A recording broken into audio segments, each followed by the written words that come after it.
On the floodlights. Mikuwanya Israel is alongside me.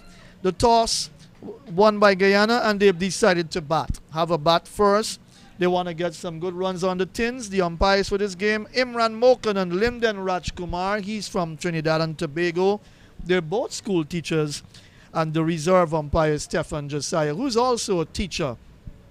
All three are teachers. Good to see men teaching. But the Leewards are out. The players are there, positions set. We're about to go for the knee.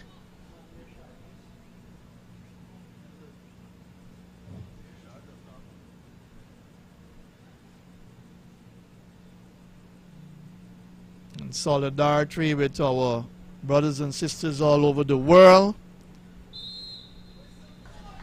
All lives matter, but in this respect, black lives matter. Given all that's been happening in the world must always be fair. We must be fair to every single human being. So, we're about to start. The Guyanese need a win under their belt. They've only picked up 2 points from a washed-out match. So they would want to win here at Providence. They're playing at home. That washed-out game would have set them back against Trinidad and Tobago. But for sure, they want to perform well, and so they've decided that they'll have a bat first here on the lights. Lovely conditions. Good evening to you, Mikuwanya Israel. Good evening, Matthew, and good evening to our viewers as well. The Guyana girls will be hunting for this victory here this evening. Under the floodlights, on their home ground, picking up 2 runs there after the first delivery, being a wide. Yeah, getting that extra run. So, I think we're in for a cracker of a match. We're off to a good start, as you mentioned, good conditions. Let's see how it pans out. Tiffany Thorpe, the bowler from the far end, bowls our second delivery. Slipping a third man wide. There's a gully, backward point cover, extra cover in the mid-off on the onside mid-on, and the backward square. Mentor gets off the mark. Turned nicely down towards short backward square, where Claxton fields. 3 without loss. Toussaint opening with Mentor. Toussaint, the wicketkeeper batter for Guyana. I'll go through the teams for you.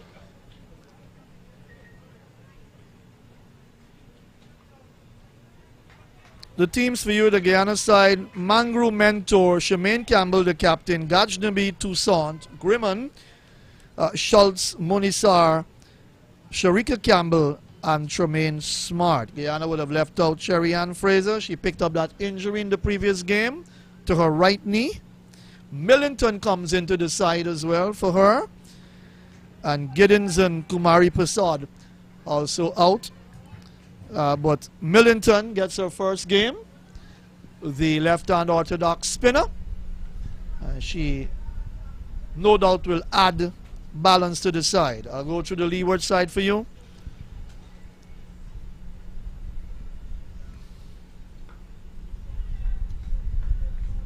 Jumps into a defensive push into the offside. Picked up by Edwards.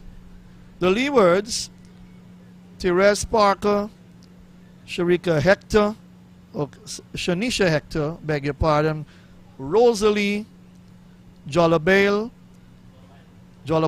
beg your pardon, Soneldo Willett, Roselle Liebert, Manda Edwards, Jennison Richards, Tiffany Thorpe, who's bowling currently the first over, Devana Claxton, Sidella Bello, and Melissa Clark. They've left out McCoy and Sheena Freeman out of their squad. So, changes for both sides, but Bello and Melissa Clark getting a knock. First over comes to an end, 4 without loss. Guyana winning the toss and batting here at Providence. Steady start by the Guyanese girls. Good over there by Torp.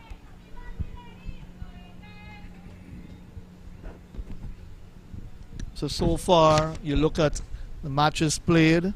Barbados out in front. 4 matches, 4 wins under their belt. Defending their title well. Jamaica would have lost to them today by 25 runs. The 2 top teams, that would have been a good game, the 10 o'clock match. And then what about the second game? Trinidad and Tobago versus the Windwards. What a match. Yeah, what a match. Yes, Matthew. I had to catch myself after that match. I felt so much for Zaida James. She tried so hard, but just not getting that bat across the popping crease. You've got to do that. The umpire will do his job. He's one of the top umpires in the region, so he's not going to miss out on that. Roselle Leewards starts from the place pavilion end and bowls a full toss that's driven down to Sidela Bello at mid-on, and there is no run. Roselle Leewards is a live wire in the field for the Leewards, and the last game she bowled very well, picked up a few wickets, so the ladies from Guyana are going to have to keep an eye on her, be wary, watch how she flies the ball, where she was going to pitch the ball, and play her accordingly. When you get juicy full tosses, you've got to find the gaps, pick up some boundaries. So far she hasn't been able to do that. This time she plays a flat-batted drive into the cover area, chopping the ball away down through the square cover area for 1. Mentor. 2 from 5. Toussaint yet to score from 4 deliveries. We're in the second over. Leewards without a point under their belt. Obviously considered the weaker side, and Guyana would want to pounce on them, but they'll have to bat well. Leewards without a point and Guyana only with 2, so this is a battle at the bottom, as we would say. Work around on the leg side down to the fine leg area. The girls are able to pick up 2 runs there. Lashana Toussaint, that is. Leewards just struggling a bit to find her line. This being a first over. That's well flighted. She Just outside the off stump, and she drove it to cover. She hasn't settled just yet. Just a bit all over the place at this time. But she is a very good bowler. It's a better ball. 2 overs gone, 7 without loss. Guyana win the toss and batting here on the floodlights.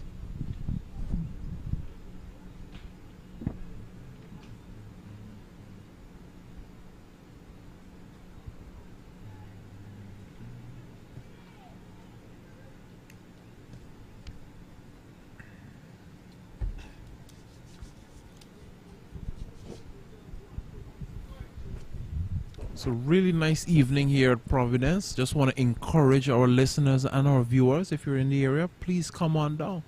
There's lots of room for you. I can tell you that. There's lots of room. Admission free. Come and support our girls, our Guyanese girls. Tiffany Thorpe continues. Well, let's look back quickly at the Trinidad and Tobago versus the Windwards game. Trinidad getting up to 88 for 8 in their 20 overs. Sorry, yes, and the Windwards in reply 87 for 7, losing by 1 run. That's well played there, Matthew. Flick down to the fine leg area, picking up the boundary for 4. That was a well-timed shot there by the batter. Losing her bat while running as well. That's Katana Mentor. Mentor, that is, yeah. The Barbician, she's from West Berbice. They're actually both from Berbice. There are quite a few Barbicians in the Guyana side. Oh, our apologies. Toussaint is from Georgetown, the capital city of Guyana. Lovely cut shot. Down behind point, and that will go for 4. Oh, that was short. The width was there. She rocked back. She cracked it away nicely down behind point. That's a good looking shot. 2 boundaries in the innings so far. The Guyana innings as a total move up to 15 without loss in the 3rd over. Yeah, two beautiful shots. A well-timed flick, and now that cut through the offside. She's looking in great touch. And this is what you have to do. Just put away the bad balls. Respect the good balls, put away the bad balls. Oh.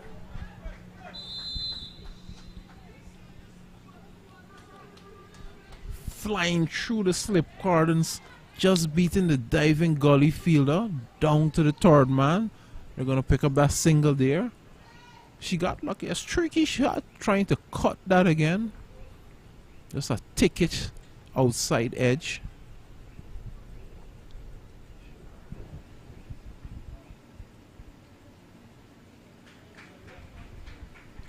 So Trinidad and Tobago winning that game. 1 run, would you believe it? We all thought that it could have come down to the first ever super over in regional women's T20 cricket. Yeah. But it wasn't to be. Just wasn't to be. That would have been an exciting piece. You know, Matthew, as an umpire, That's another cut shot.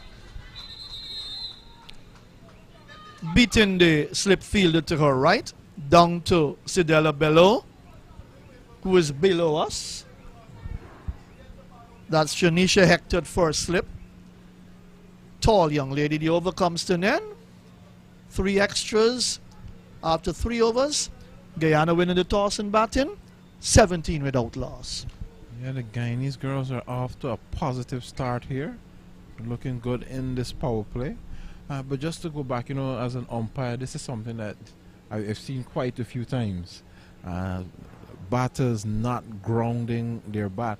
And with the short run call, I've never seen one before that happened at the end of a match to decide the game. You know, it would happen during the game and you signal a short run, but I've never seen one right at the end of the match, at the last ball. Amazing stuff. But it also came down to the experience of the Trinidad and Tobago captain Anissa Mohammed, who picked up 3 wickets and really marshaled her forces well. Using her spinners, they actually had 7 bowlers. Yes, definitely. Trinidad won that game.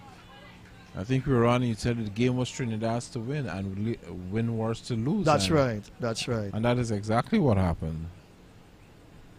An exciting low-scoring game. Yeah, but Guyana after a good start here today. 17 without loss. That ball kept low just now, looking to chop or cut. Driven hard into the ground, Toussaint. Back to the bowler, Roselle Leewards. And that name Leewards is familiar in Very Leewards much- cricket. Very much familiar.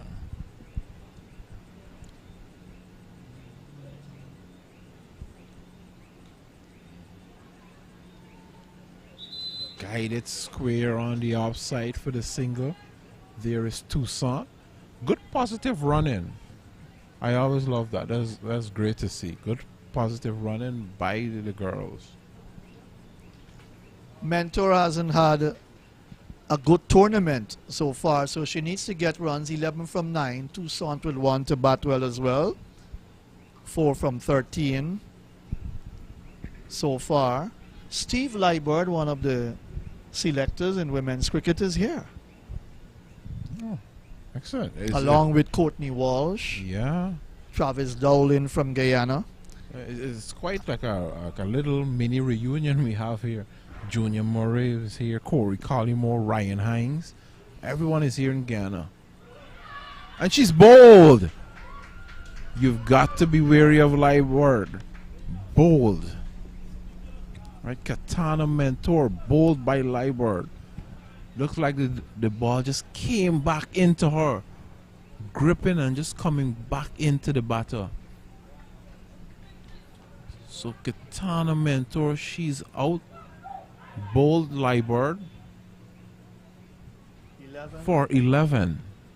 The score now 18 for 1 after 4 overs. Good over there by Leewards. And a good wicket to get because Mentor was looking to play aggressive, play positive. As I said just before she got out, that she hasn't come good as yet in the tournament in terms of the runs column. As we see Grimman coming out to do battle, and looked as if she got a ball that kept low on her and attempted to jam down on it quickly, but it kept low and she was bowled for 11. Yeah, it looked like it just came back to her just a bit. Came.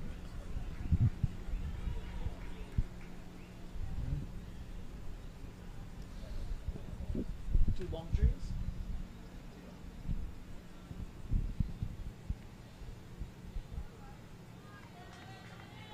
Big shot outside the off stump. Toussaint. The width was there. The width was there for that shot. So, yeah, new bowler. That's Devana Claxton.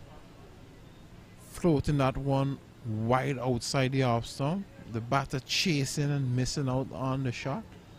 She's got to be careful.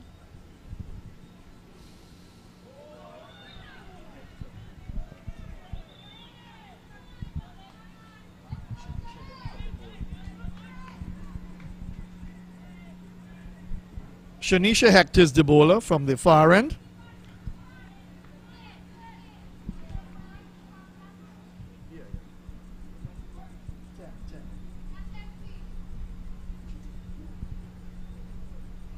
Right hand over the wicket.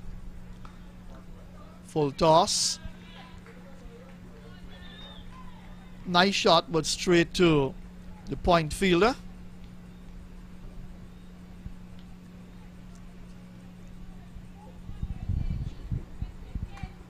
Rosalie Jollabale. Jollabale. Beg your pardon, Jollabale. Yeah, Dollar was one of the better fielders in the team. Very agile, very active in the field. She's at backward point. Flashing shot again outside the off stump. The width there. Shanisha Hector tempting Toussaint to go for that shot. Back to offside field. Slip third man. Gully. Backward point cover. Extra cover mid off. 7 on the offside. 2 on the leg side. Oh, she's once again late, just trying to go for that one outside the off stump. I think she needs to just gather her thoughts a bit.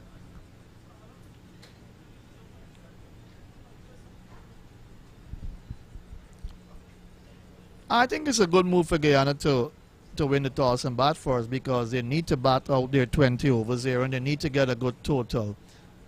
They need to challenge the Leewards with a good score. Whether you believe the Leewards batting is weak or not, you need to get a good score. You bowled out Barbados for 86 in your first game and you could have only mustered 79. So it says a lot about the Guyana batting. The Trinidad game washed out and they lost to Jamaica as well. 5 overs gone, 19 for 1.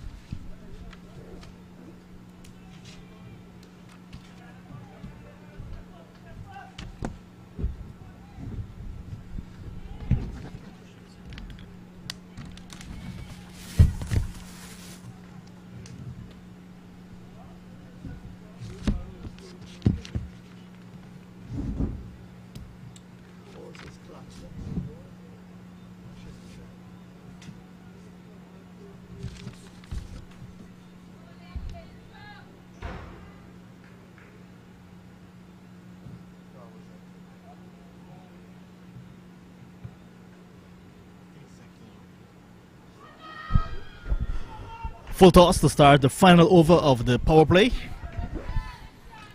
Roselle Leewards continues. She has the wicket already.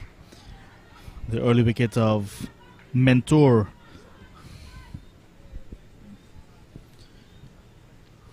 Cool conditions tonight. But this is good controlled stuff from Leewards with a new ball. It's not easy to bowl a new ball, also in the dew conditions. Number 6 shirt number for Leewards. Oh, not a full toss. I was just saying it's not easy. And then she gives another full toss. So the control with the new ball in dew conditions not there. The Guyana bowlers will have to ply their trade well too in these conditions. Won't be too easy for them, but I think they'll fancy their chances against the Leewards. Plafiana Millington in the side. You've got Grimmon. Quite an interesting story with Millington. Should not have been allowed. I can tell you that. That's the bottom line. Nice low full toss again. This time they will get the single.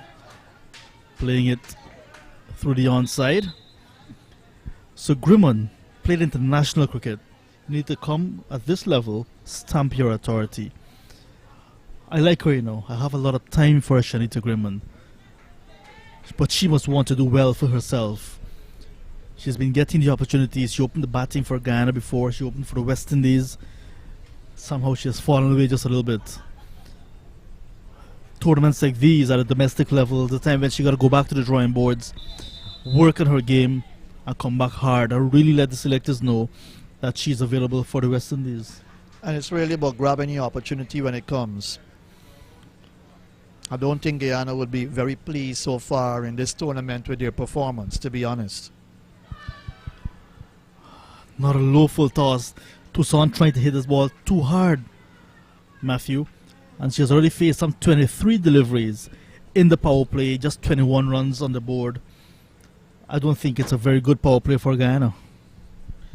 The big question is, should she have opened the batting? And I think that's the juggling situation of the Guyana camp. They've got to be careful and mindful of their strategy.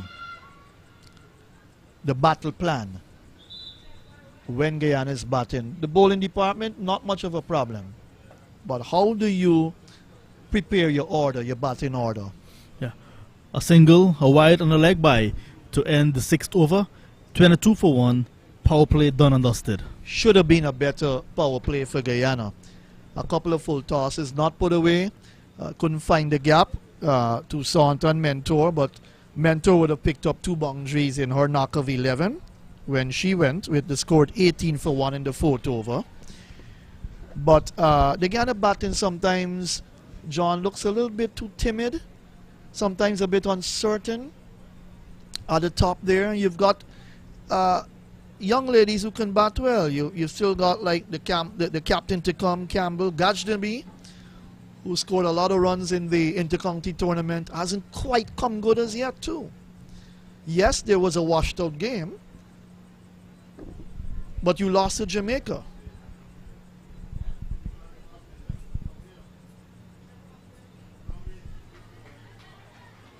The technique is poor. You can see no foot movement across from Toussaint.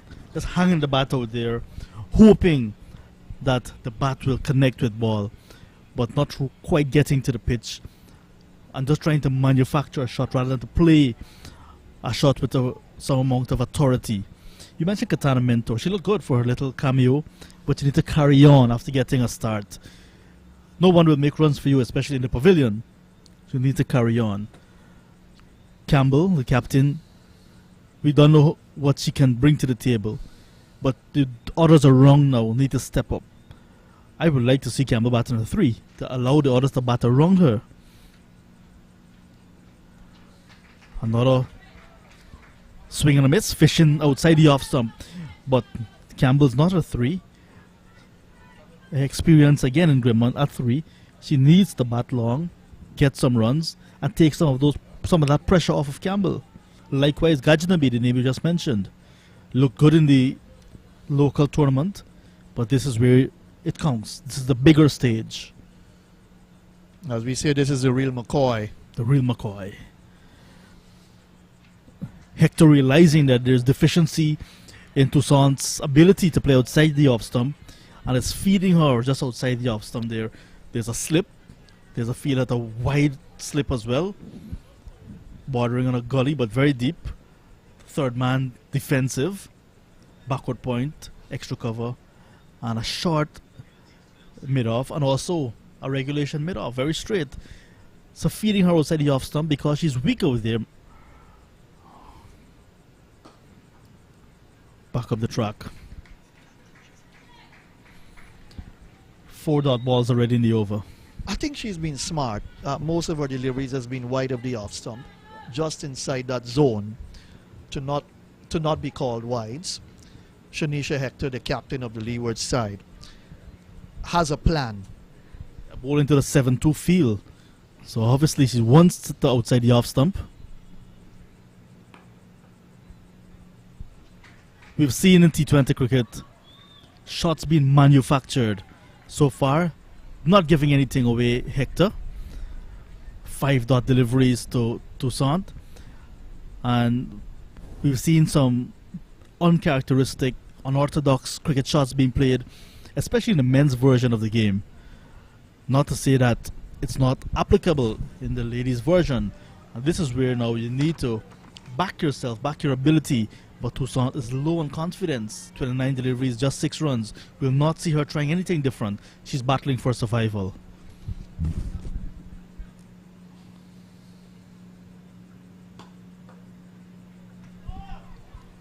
Maiden over. Well bowled from Hector, the captain. 2 overs for her. Just 1 run given away. 7 gone. Guyana winning the toss and batting. 23 for 1.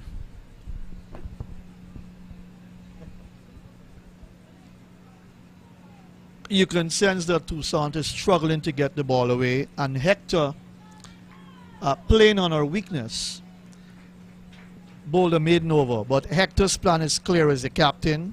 She knows what she's doing out there. She kept bowling just outside the off stump, just inside that blue line, that zone, and she's done a good job so far. You look back at the Trinidad game, Joseph faced 14 balls without scoring, and she opened the batting. So you look at Toussaint and what she's doing. 6 from 30, not good enough. Not good enough for someone who has been sent to open the batting with Mentor. Change of bowling. Amanda Edwards comes a call in. So Amanda Edwards.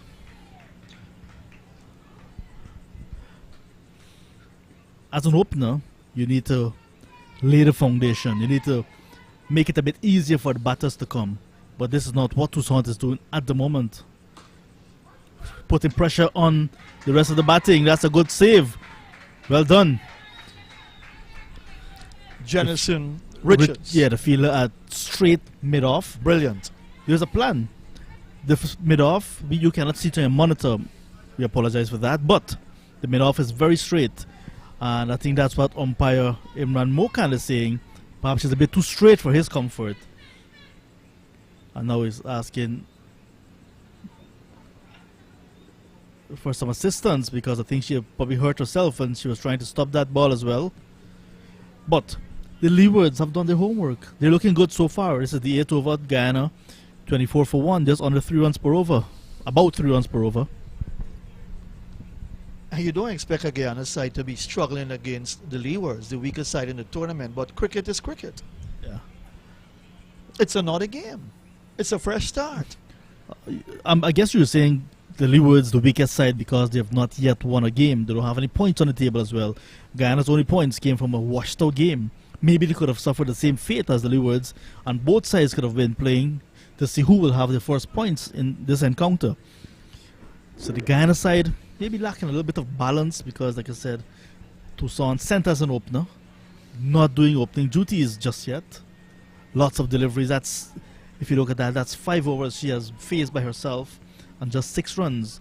Put that into context, give her 6 more deliveries like if it's a power play. But Leeward Islands bowling that wide off stump, 4th, 5th stump to her, and that's why she's struggling, because of technique. And indecision in her running as well, so she's low on confidence, good feeling. But I know the ability of Toussaint. I've seen her before. She's a fighter. She has shots, but she's low on confidence. Good return from Alicia Clark. Down at backward square. Direct throw that knocked the off stump out of the ground, but she was home. And you wonder, John, you look at if it's 7 from 31 for Toussaint, with the 50-over tournament about to start in 2 days' time, you would expect maybe those stats because it's a longer version game. Maybe you can say you'll forgive. Right. Right. But not in a T20 tournament at all. And You have to do better than that. And especially in the game you want to win by a big margin to increase your net run rate, because that may be a deciding factor in placement in the 16 tournament. With TNT on 10 points already, Guyana can get up to 10 points by beating the Leewards and the Windwards tomorrow. So placement will be important, and that can help you psychologically going into the next tournament or even the next phase of this tournament.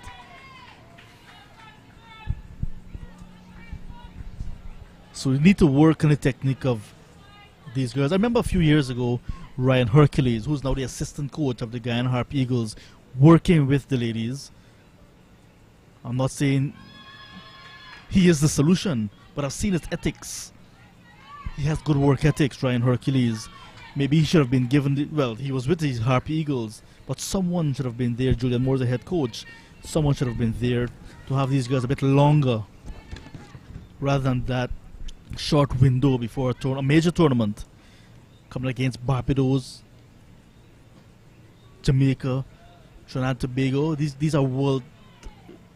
These teams have world-class players. 8 overs gone, 26 for 1. And he's from Essequibo. He's committed. A hard worker. Yeah, because I was fortunate to be in Trinidad and Tobago with the Harpy Eagles, and there we see Ryan Hercules along with head coach Eson Crandon really working with the Guyana Harpy Eagles players and not doing the same thing, but doing different things for the same team, and it's very effective because you'll see spot bowling, you'll see fielding, you'll see batting, and they're working with individuals and of course with the groups as well. We'd like to see the same thing being done for the ladies.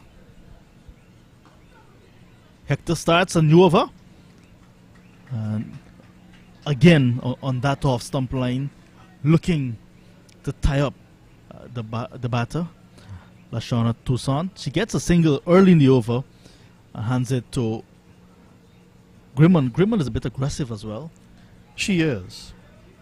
I'm sure after the 10 over break, the message will come that we'll need to step on it. And Grimman will be able to give you that acceleration.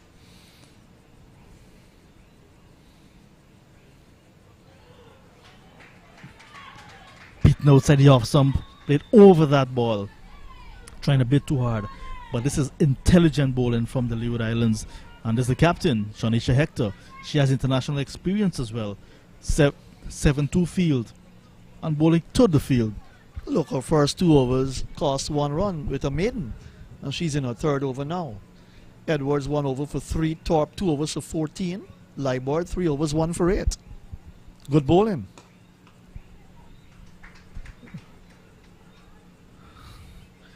More singles can help the cause. Need to back your ability, get bat on ball, find the gaps. Then you'll see this formation of 7-2 being broken up. They'll become more defensive rather than attacking as they are right now. But it's up to the batters. The bowlers have a plan. Batters must have a plan as well.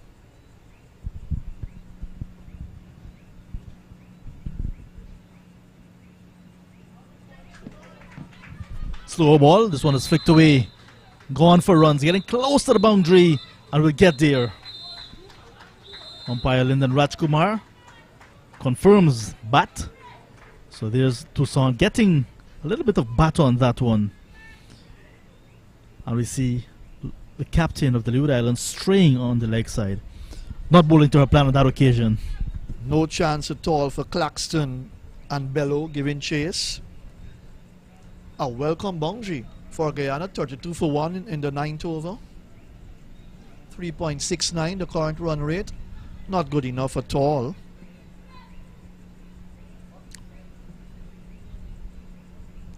But the Leewards captain has kept it tight.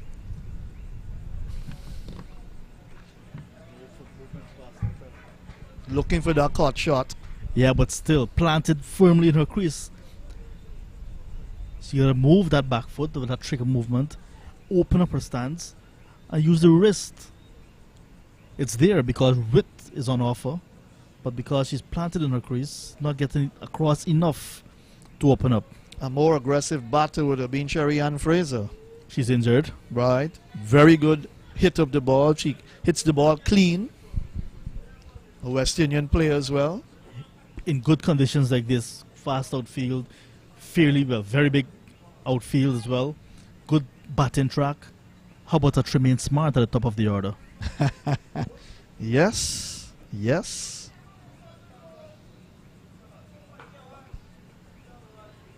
Chance for a run out. Oh, indecision again. Lashana Toussaint is struggling. 9 overs gone. 32 for 1. There we see Toussaint, 12 from 35. Mentor, the lone wicket to go so far, 11 from 11 with 2 boundaries. Grimmon, 8 deliveries for just 3. Extras already 6.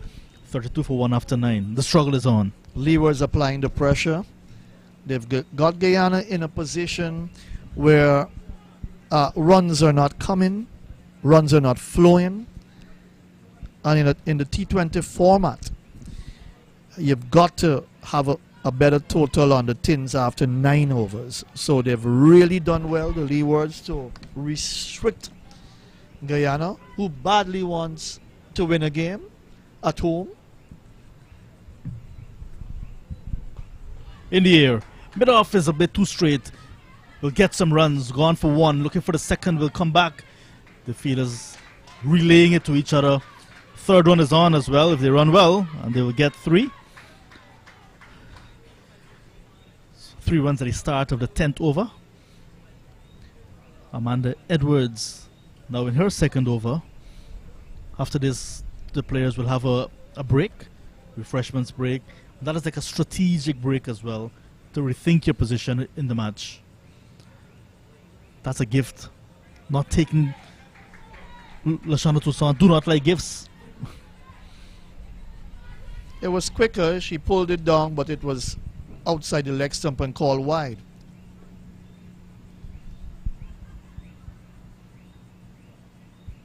There we go again. Repeat delivery. This one is a bit shorter.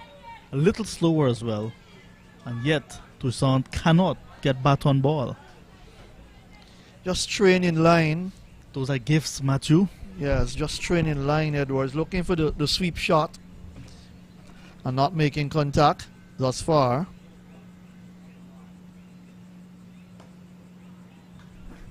Better line. Equal to the task, playing back to the bowler. In the 10th over, 37 on the board. You probably would have expected this in the power play. In the air, soft dismissal. You cannot waste 37 deliveries for 12 and then give it away. That's a poor shot. Good wicket for the Leeward Islands. But I'm thinking, will they really want to get Toussaint out because of the pace she was going at? 12 from 37.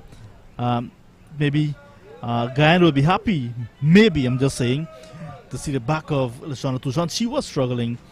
Caught at short mid-wicket by Leewards. And Edwards has her first scalp. And we'll take a break, Matthew, because the players are taking some refreshments. The umpire is going to have some refreshments as well. At the interval, 9.3 overs completed.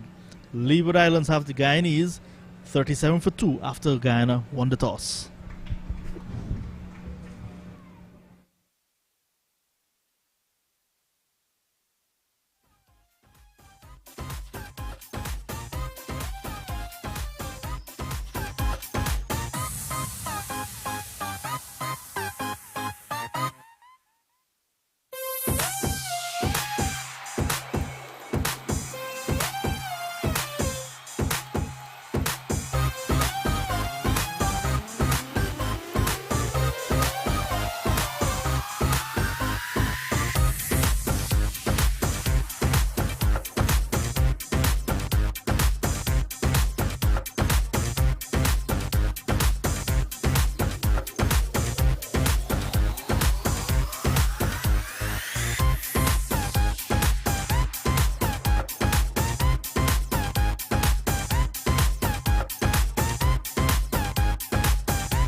So welcome back to Providence.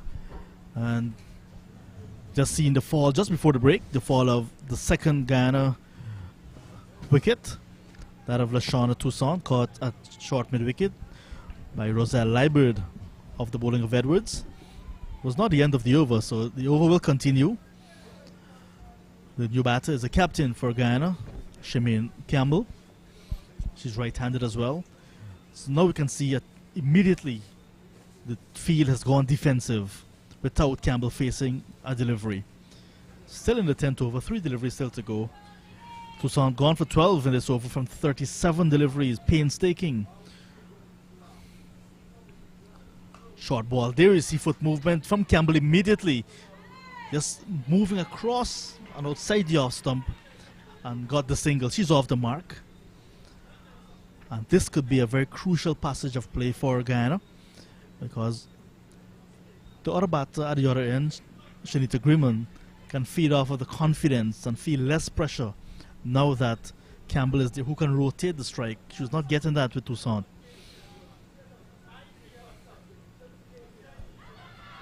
That's a good appeal, but umpire Mokan says not out. And if the Leewards can see the back of one of these players, they can also be in with a shout. Could be an early night. As we say, welcome back once again to Miko Wanya, Israel. Thank you, John. Yes, it could be, but Shemaine Campbell is there, and we all know that she is a fighter, as we would have seen those tough, gritty innings she played for the West Indies team in the World Cup.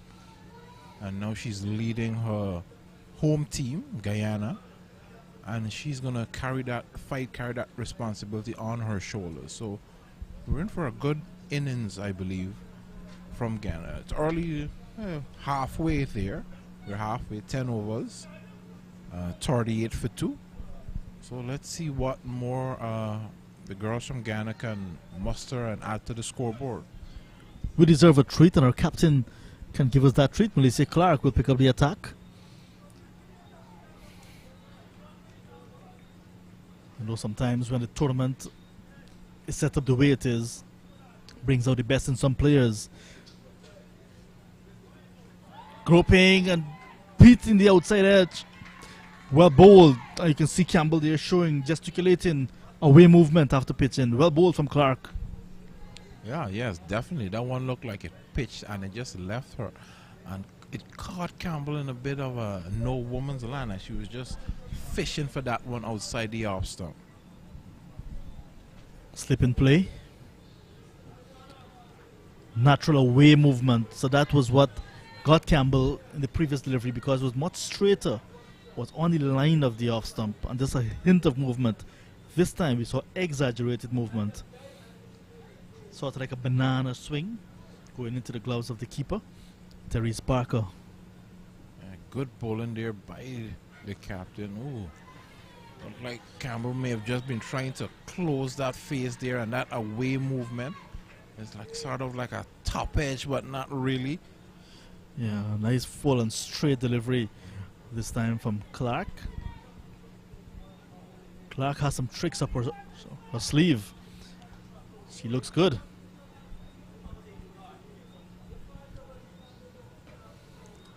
Slightly slower, a little bit wider as well. So she has a slower ball in her armory as well. This is a good over. Yeah, slower ball, dragging the Guyanese skipper to play that shot on the offside, not getting the timing right, and it's no power in the shot, going to the field out there in the covers. She was hoping to draw into maybe getting that lofted drive with a slower ball there, John, but just didn't succeed. Campbell gets a single off of her this time, just dropping it with soft hands. And the fielders are on the edge of the 30-yard circle. So anything there will be able to, they will be able to get one easily. Swing and a miss, loud appeal goes up. And not out says umpire Lyndon Rajkumar. That's the end of a very good over. One from it. That's the first from Melissa Clark, Guyana. 39 for 2. Yeah, that one, Melissa Clark just tempting Grimman there. Full outside off, so I'm just asking her to drive that one, and she misses it. The keeper went up for the appeal, but the umpire equal to the task, saying not out. But just that tempting delivery, drawing her outside, playing away from the body as well. So she's got to be careful. It's that stock delivery, moving away from the right hand after pitching. Single, quickly taken. Amanda Edwards continues. So the Leewards winless, pointsless, after 3 rounds. Guyana, 2 points from an abandoned game with Trinidad and Tobago, but losing the others. It's all to play for in this game. Both teams searching for their first win. Yeah, both teams will be looking for that bragging rights, maybe just a little bit of respect or something to take back. You know, as we're wrapping up the tournament now, just something to build on. I don't think anyone would want to go home winless. Pointsless. And pointsless in the tournament. So it's a lot to play for that these groups of ladies are battling out here at Providence. So this is the 4th round, the final match of round number 4. Tomorrow will be the conclusion of this T20 segment of the women's. So this is a chance for a run at the strikers end. Dollar does not hit the woodwork. And there is Grimond going too far behind, and there's a chance for a run at again at the strikers end now. How is that?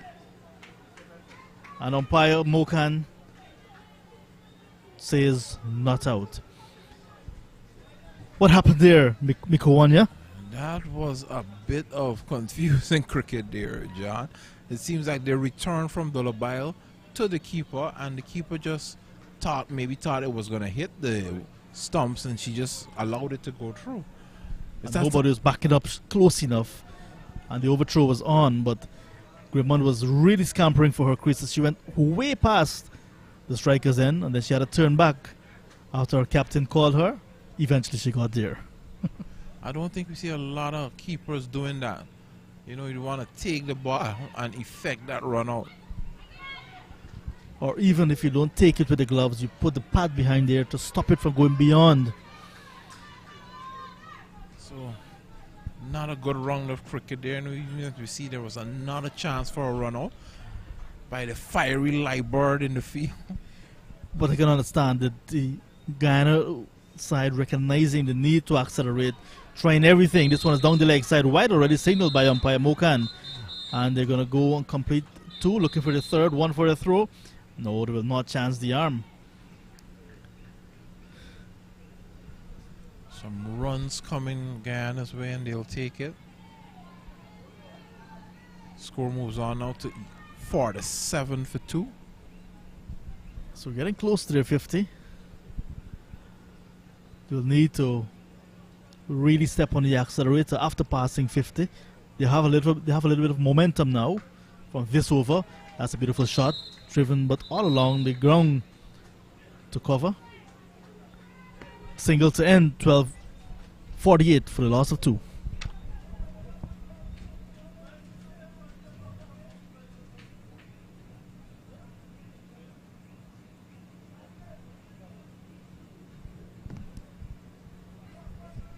So, John, as we know, as long as Shemaine Campbell is there, that she's going to be pushing for that 2nd run, that extra run. She'll turn the singles into 2s and the 2s into 3s.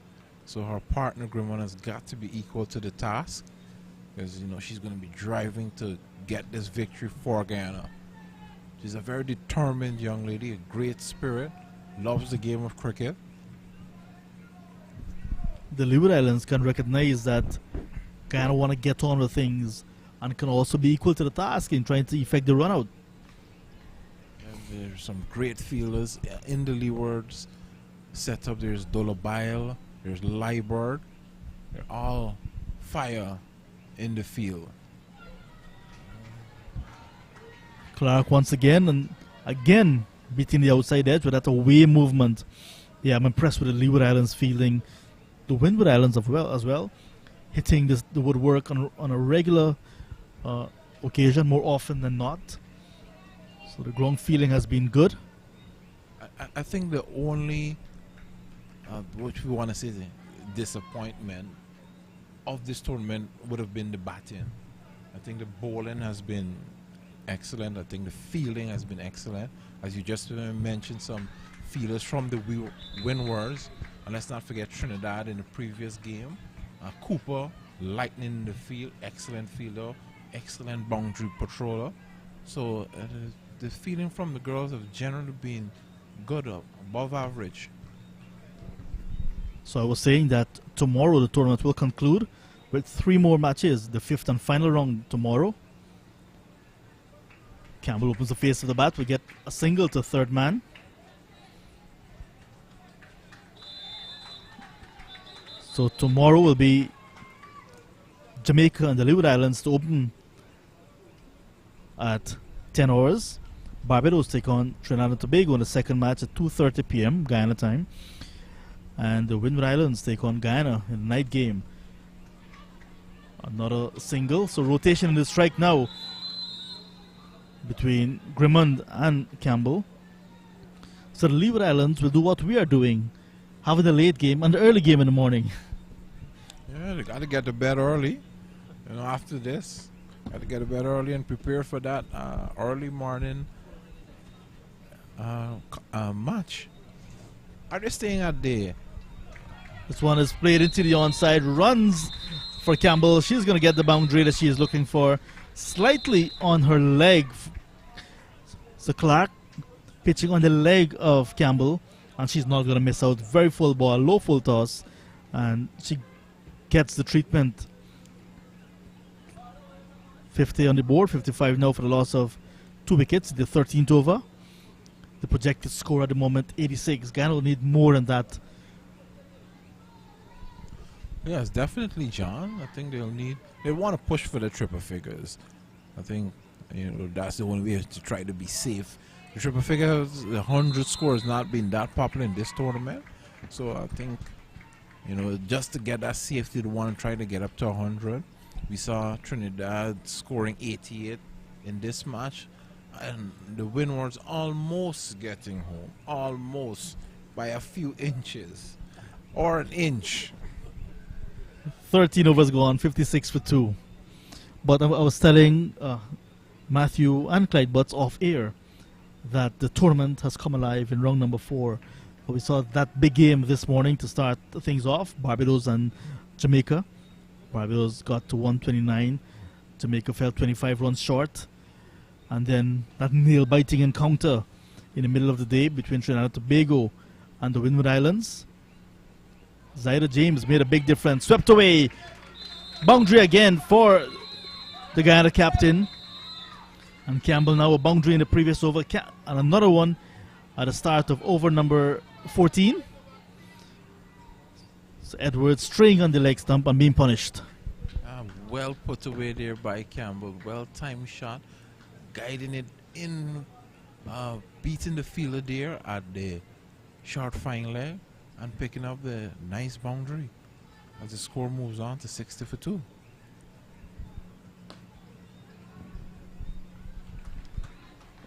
We've seen the international players, those with international experience, coming to the fore, lighting up the tournament.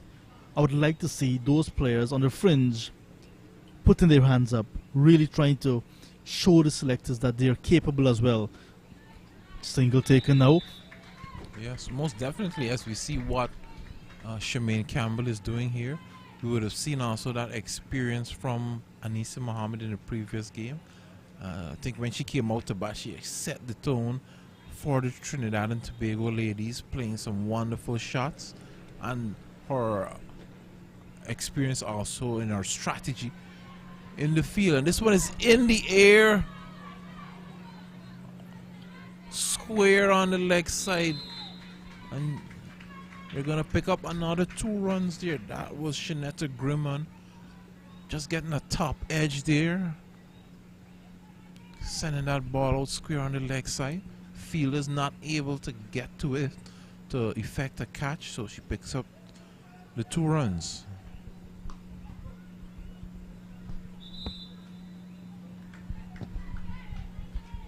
Earlier we saw a nice match-winning 74 not out from Haley Matthews. in the afternoon, Brittany Cooper got among the runs. So these girls who would have played at the highest level coming down to this tournament and showing their class. Full toss, top edge, catch taken. So there was Grimmon falling, trying to hit this full toss too hard. And looks like Shanisha Hector, the captain, who was at slip, took a very simple catch. And there's Grimmon, 12 from 21 deliveries, and Guyana 63 for 3 after 14. Yes, John, she got away with it a few balls ago, but this time that top edge again going straight to the fielder there, standing in the slip area and taking that catch. Nice inning from her. Good partnership.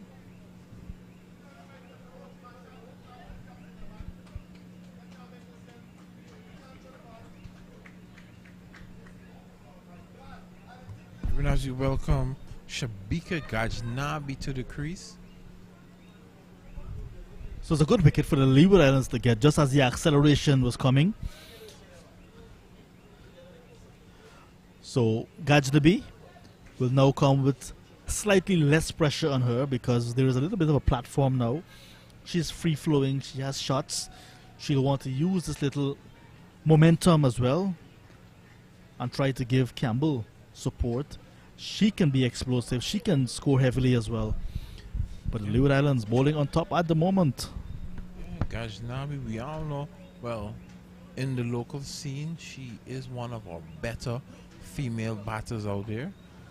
She's not going to hang around too much. She's going to take the fight to the Leewards. So both of these young ladies are from Berbice. Right? So the strength of Guyana's cricket is in Berbice. Yeah, definitely. The And when ancient Berbice cricket is strong, Guyana's cricket is strong. Yeah, definitely. We can see the representation in the Ghana teams get with the representation of the Berbicians in the West Indies setup. That's beautifully played. Back pass, a field at mid-off. Gajnabi is going to get off the mark with a boundary. Full delivery. And there she was driving and got the boundary. Well played. Oh, that's a beautiful shot. As we were just saying, Gajnabi won't need much to get her eye in. As you mentioned, the pressure is off. The foundation has been set. And she just drove that one beautifully, beating the fielder down to the boundary for 4. Over pitch delivery from Clark. 67 now for 3 in the 15th over. The good pastor Machuki soon will come after the over to take us to the break. Do you enjoy calling him Pastor John? You need to give respect where it's due, and he has earned that title. I do not like when people call me doctor, although I'm a doctor, you know. Dr. John, I'm surrounded by a pastor and a doctor, and I'm just plain old me. Everyone has their call in.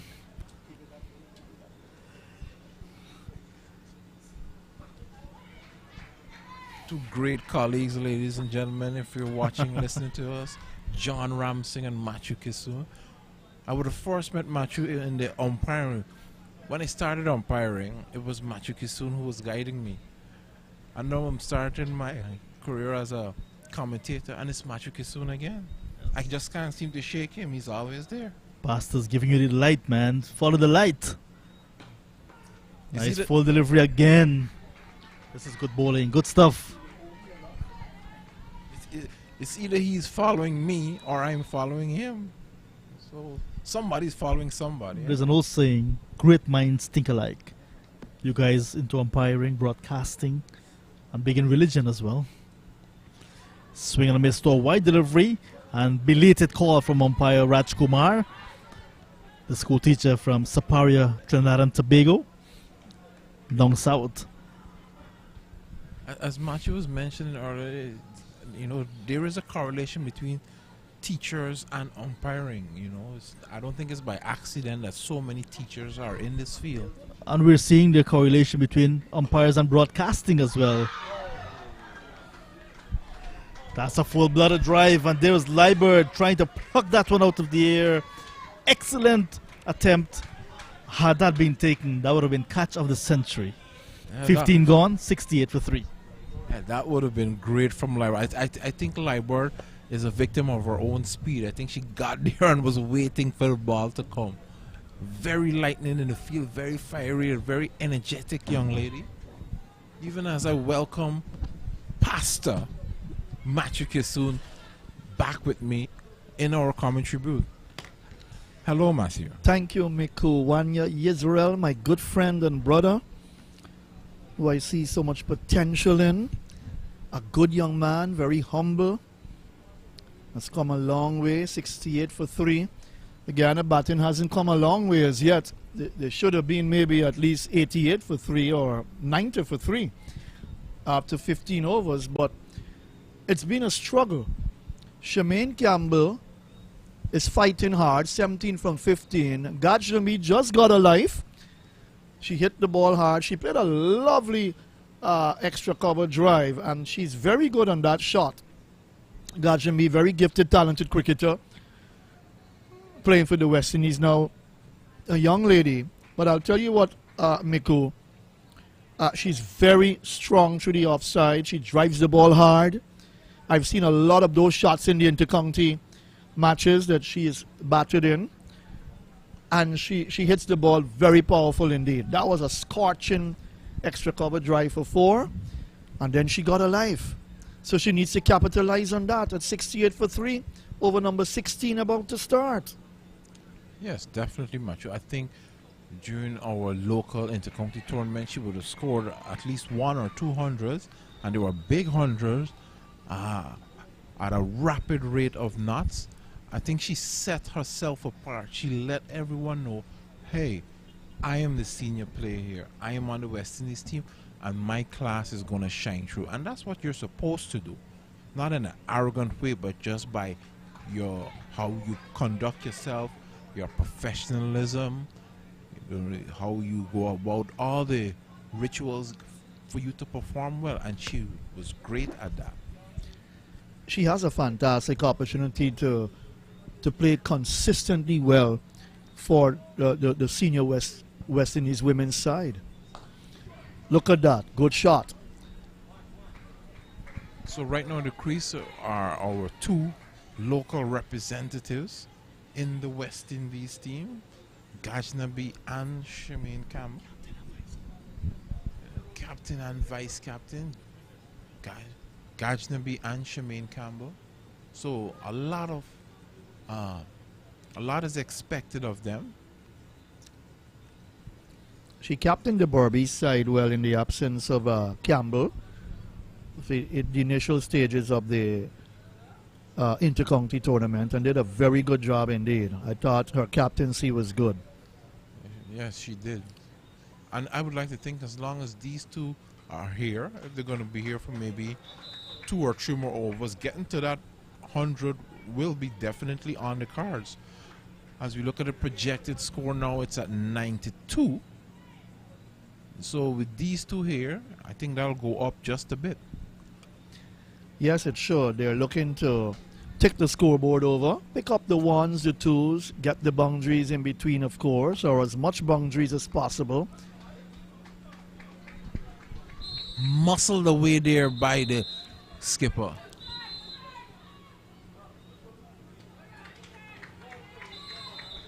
Excellent run in between the wickets to have picked up 3 there. Gajnabi calling Campbell through for that 3rd run. She was going to go to the danger end as the return came in from the backward square leg boundary area, and she got home easily. Gajnabi is a very good runner between the wickets. Well, these are actually 2 great runners between the wickets, because Shemaine Campbell is going to push. She's going to turn the 1s into 2s. So, you know, Leewards are going to have they're going to be run ragged in the field.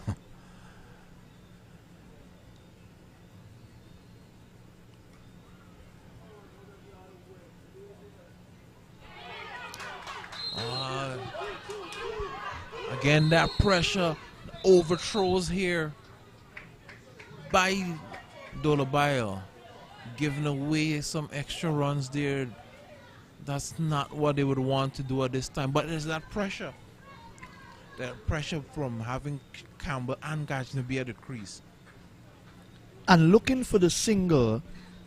She was out of her crease looking for that run, and Jollibile saw the opportunity to throw at the striker's end. When she did send the throw in, it missed and went down to backward square. They picked up 2.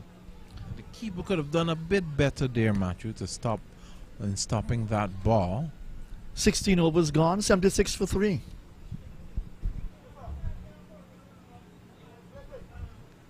Projected score now up to 95. I think by the time we get to the end of the innings, it should be just a bit more than 95. I hold the view that Gajnabi could bat a little bit higher. Yes, 3 wickets have fallen. But I think she's the kind of player, she's versatile. She can bat in any position. Definitely. And in our inter-county set, what a shot. Inter-cow corner for 4. Pulled away with disdain. Melissa Clark in her final over, 3 overs for 14. Now it will be 3.1 overs, none for 18. Full toss, a gift to Shemaine Campbell. You don't give her gifts. I remember early in Shemaine Campbell's career playing for the West Indies, she used to find it a bit difficult to get the ball away. I don't know if you watched her carefully in her career. Yes. She used to bat a bit slow, would use up a lot of balls, but then she started to grow. And at one time she batted up the order, I think at number 3, number 4, and then I think she was dropped to number 6 position, if I'm correct. But she has grown. And what I like about her is that she's a touch player. She times the ball well, good use of the wrist. She finds the gap, and she's an excellent runner between the wickets. Very busy-like player. Yeah, I would have had the opportunity, the honor of sharing a field with her quite a few times as an umpire. Correct. And we've seen her. And you are 100% correct. She has grown. I remember the first game that I would have seen her, and then watching at her now, you can see the difference. I've said this before, and I'll say it again. I was thoroughly impressed with her in that last World Cup. She was an excellent batter for the West Indies. Looking for 2, Gajnabi, always looking for runs. Took the first one quickly. I was just about a quarter way down the pitch, looking for a second run when Campbell said to her, no, that's all right. We're not doing badly at all here. Well, we know as long as Campbell says no, it's really not on. Because she just needs a hint and she's going to get there. 26 from 21, Gajnabi 8 from 10. Look, Guyana need to get up to 100. If they can get that, fighting total. Nicely chopped away down to third man wide. Sidella below is there. Below us. She picks up field, sends the return in. 1 more to the total. Gajnabi comes back into strike. But the Leewards batting hasn't been strong. But Guyana cannot just say to themselves, well, we play in the Leewards. We know their batting is suspect. You've got to go out there and bat, perform, compete well. No, I think Guyana is just too experienced at this level to even entertain such a thought. You know, they'd want to ensure that they put the game as far out of Leeward's grasp as they can. And the projected score now moves on to 101. I know you're interested in that projected score. Definitely. Got to see what our girls are going to get. That was a full toss. She missed out on that one. Well-timed shot. Just couldn't beat the cover fielder. To the right or to the left, and that would have been 4. Correct. Amanda Edwards did well to field that at cover. 17 overs gone, 85 for 3. Nice inning so far from Guyana.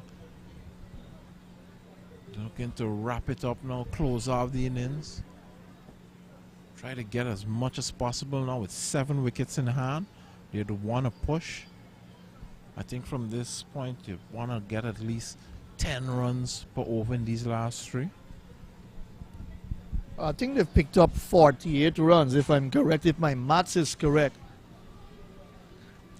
Or 47 runs from the last 7 overs. You're a good mathematician, you can tell me that. 85 for 3. Leewards comes back into the attack. Oh, that'll be a no ball. High full toss from the spinner. They're looking for 2. The return comes in. A little bit of mix-up between these two.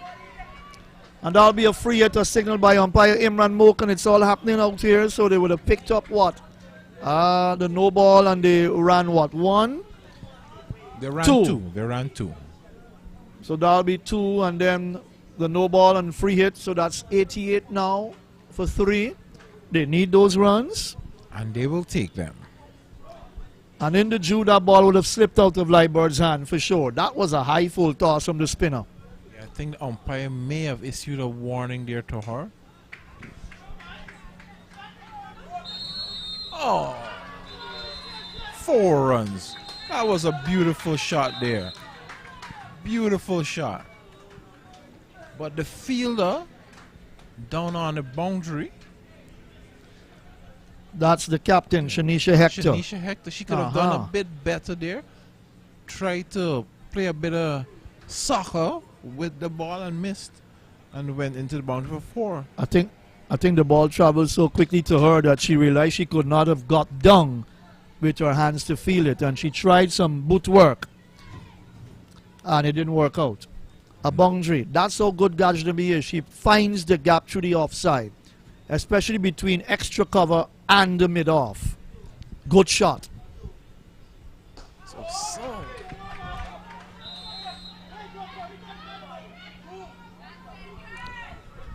much better feeling this time from Hector, but she still couldn't prevent the girls from Guyana from running for 2. This is good stuff here. Already 10 runs off the over, Matthew. Gajnabi on the attack. You've got to. It's over number 18 in progress. 17.2 overs. 94 for 3. So they'll get up to that 3-figure mark. 9 runs off the over, excuse me.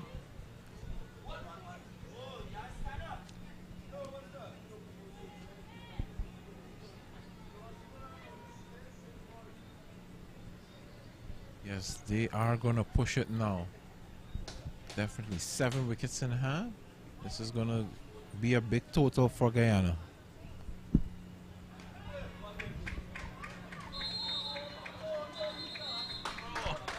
Beautiful. 4 runs. Down to the square leg boundary. Gajnabi putting that one away. Full toss. A gift, Matthew. Another gift. Outside the leg stump. That deserved to be treated with disdain. And Gajnabi would pounce on anything that's a gift, of course, but she also plays some lovely cricketing shots to even good deliveries. I think that Leewards is just struggling with the ball a bit, with the dew, maybe a bit heavy on the outfield. She's just not gripping the ball right with her fingers. So hence the full tosses that she's bowling. Because Leewards is an excellent bowler. Take nothing away from her.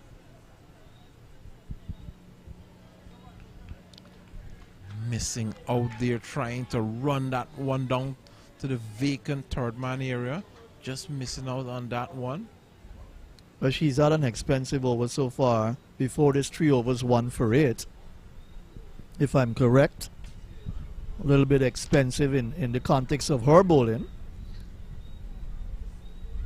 Oh, delicate little steer down to third man. A chase here for, I believe it's the captain, is it? No, not the captain. And they're the going return again. comes in. That's excellent running. Excellent running. This is some beautiful cricket to watch from the Guyana. And 101, 16 runs coming from that over, Matthew. Very costly. And the 100 is up for Guyana. 101 for 3 after 18 overs. Beautiful cricket from the Guyanese batters, the 2 experienced West Indian players. Well, one gaining in experience, the other one very experienced.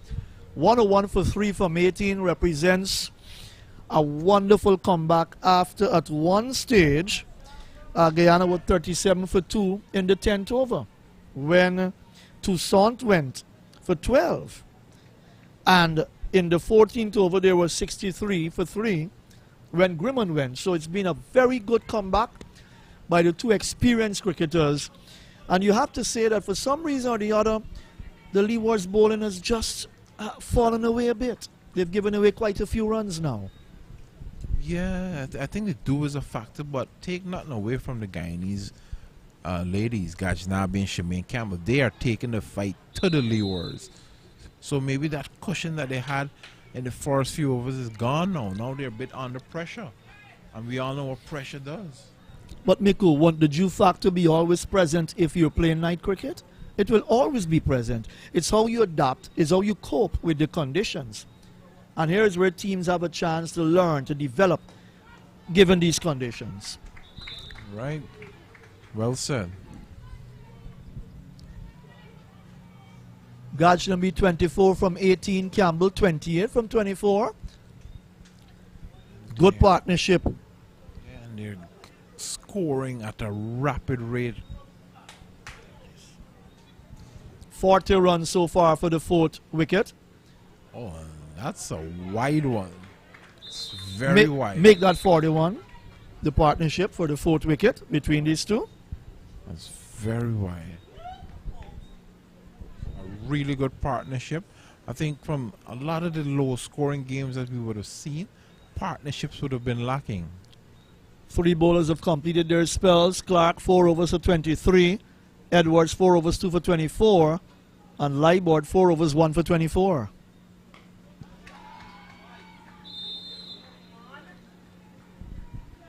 Gajnabi just waiting on that one and picking it up. But couldn't beat the mid-wicket fielder down on the boundary there. And this is what experience is all about. You've got 2 good players out there, very talented, very gifted, 105 for 3, 18.3 overs. Kept low outside the off stump, a bit wide, taken by the keeper, T.S. Parker. But that's what you want. You want, if you're struggling, remember Toussaint got 12 from 37 balls. What a struggle for her at the top.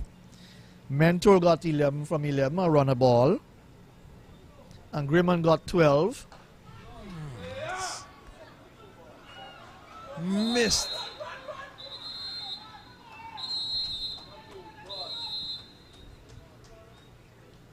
I'll be honest with you, Miku, that looked to me like a no ball. Yeah, that's what I'll was be looking honest for. with you. Not called by the square leg umpire, Imran Mokan.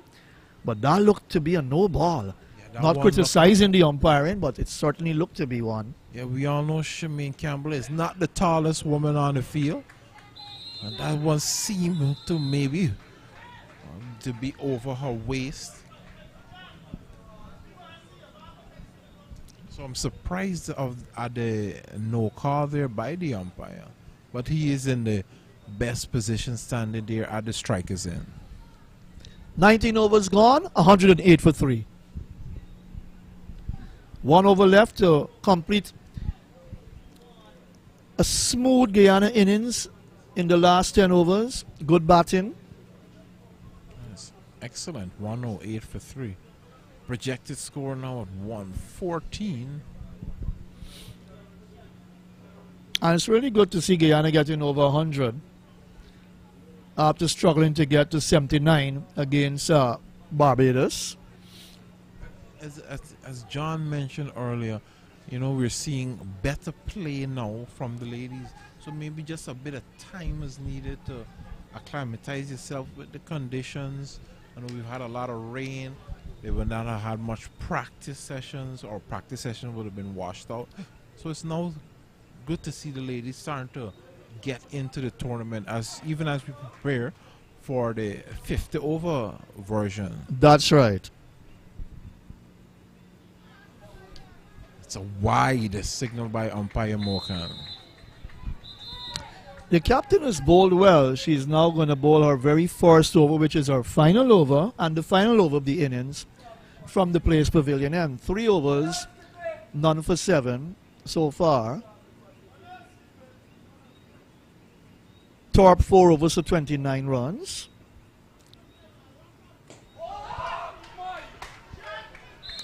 Oh, what a shot there. That was a powerfully hit shot there by Shemaine Campbell. Well done, skipper. Over the head of the fielder there at mid-on. Down to the boundary for 4. Melissa Clark inside the 30-yard circle at mid-on. That was a beautiful shot in the final over from Shemaine Campbell. 35 from 28, so she's doing better.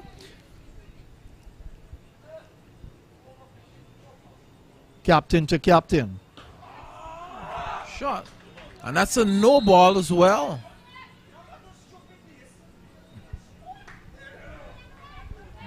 No ball signal there by the umpire. And this is a free hit. Looked like she would have just stepped over that popping crease. Striving a little bit too hard on that occasion, the captain, Hector. Pressure, as you say, pressure, final over pressure. And the thing is, the runs are already there on the board, and the Leewards know it's going to be very difficult for them to get these runs against a good Guyana bowling attack, even without Sherry Ann Fraser. I think they're going to push for 2 here, Matthew. And they're going to get it. Excellent run in there by the skipper. This is what you want to see in T20 cricket from the ladies. 117 for 3 with 3 legal deliveries left. I make it. Look at Gajnabi, 27 from 20. Campbell, 36 from 29. So they've both increased the rate of batting and in terms of runs, and that's been excellent. And we should see. And we're to mention that the 50-run partnership has also come up for this too. It's gone up now to 56. So excellent batting from the Guyanese girls. The girls from Berbice, the girls from the ancient county, representing well. Yes, 55 so far for the 4th wicket. An excellent display of batting. Oh, it's in the air. And take it.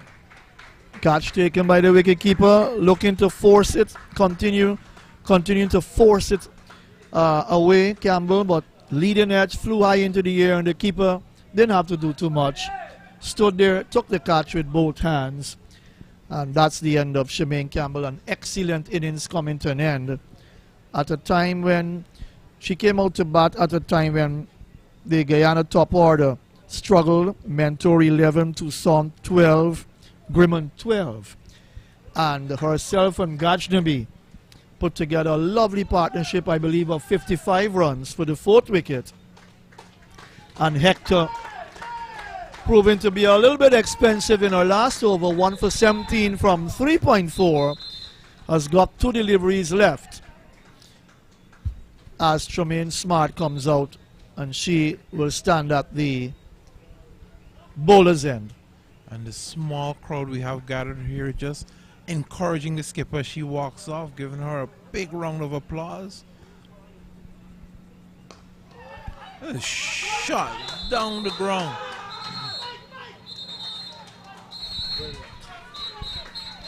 Brilliant from Tiffany Thorpe. Excellent stuff there, diving on the boundary, having to cover good ground there, Matthew, and stopping a short boundary. That's well fielded there by Thorpe.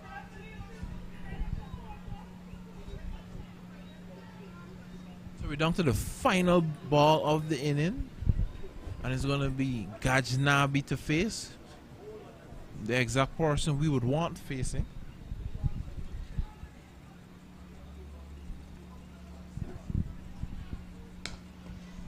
Shot straight down the ground. Thorpe doing the fielding again, and they're going to push for 2. And they got it. Tremaine Smart putting on the skates there. So So after 20 overs, Guyana mustered 122 for 4. A really good innings after a shaky start. Shemaine Campbell and Shabika Gajnabi putting together a 50-run partnership. And Excellent display of batsmanship from Shemaine Campbell, who got 36. And Gajnabi would be unbeaten on. We'll give you her figures in a moment. As well as Tremaine Smart not out. She didn't have to face a ball. But 20 overs, Guyana at one stage 37 for 2 from 10. They progressed to 122 for 4 in their 20 overs. And it's been a really good fighting display of batting from the experienced West Indian cricketers, Shemaine Campbell and Gajnabi. Gajnabi unbeaten on 32, 23 balls, 3 fours. And Shemaine Campbell 36, she made from 30 balls, 4 fours in that knock. Brilliant from the two players for the West Indies women senior team. Tremaine Smart unbeaten on North. Extras 19 made up of 16 wides, 2 no balls, and 1 leg by. 122 for 4 with a run rate of 6.10.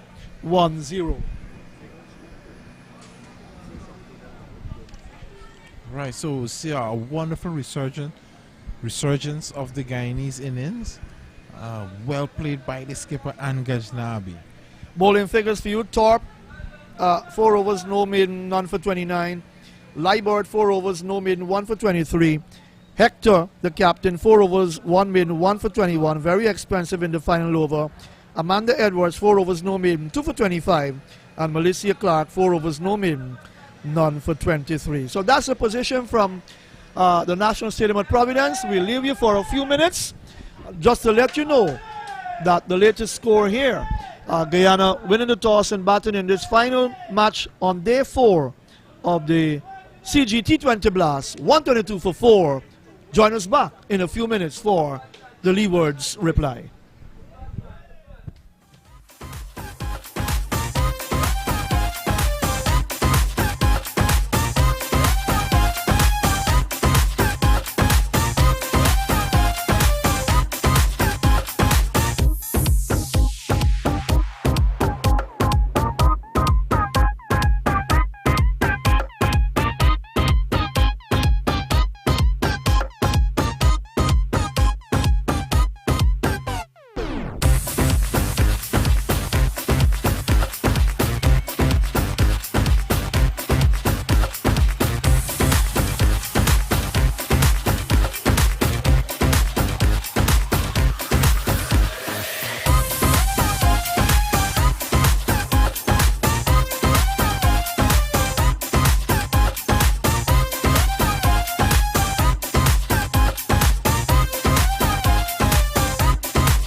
And hello everyone, welcome back to the Guyana National Stadium at Providence here, where the Leewards need 123 to win this game. John Ramsing is alongside me. Tremaine Smart, very experienced bowler from Berbice, and would have played a number of matches for the West Indies senior ladies side as well. Will start. Will pick up the attack from the media center, and they will have to, of course, cope with the dew factor as well. But I believe that the Guyanese fancy their chances in these conditions. First ball to Richards. She defends into the onside, no run. John Ramsing is alongside me. John, finally Guyana getting a pretty nice total in three figures, 122. Well, hi, good evening once again, Matthew. Good evening to our viewers. Yes, 122. It did not look possible at one stage. That's true. After 10 overs, 38 for 2. But the last 10 overs going for 84 runs with just 1 wicket down. And that made a big difference in Guyana getting to that total of respectability, 122. From overs number 10 to 15, they got 30. And that is where the momentum, you can say, started. But it was two good innings, a nice partnership of 55 runs from the captain, Shamin Campbell, and vice-captain, Shabika Gajnabi. They got 54 runs in the last 5, 84 in the last 10, like I mentioned. Flicked away runs for the Leeward Islands. It's going to get very close to that boundary at deep backward square. Munisar, young legs after it, and she collects. Ashmini Munisar, the off spinner from Rosal Kanji. And the Leeward Islands off and running, 2 without loss, but nice partnership, great fight back from Guyana. That's always what you want at the end, the back end of a T20 innings. And Campbell and Gajnabi showing their experience and really putting the Leewards to the sword in that bottom half of the innings. 2 wickets for Amanda Edwards, 1 for Leewards and 1 for Hector. But she had to jam down on that one. Yeah, close shave. But that's Tremaine Smart. She's going to be full and straight. She's very accurate. And she has some pace as well. Nippy. So Malaysia Clark opening with Richards.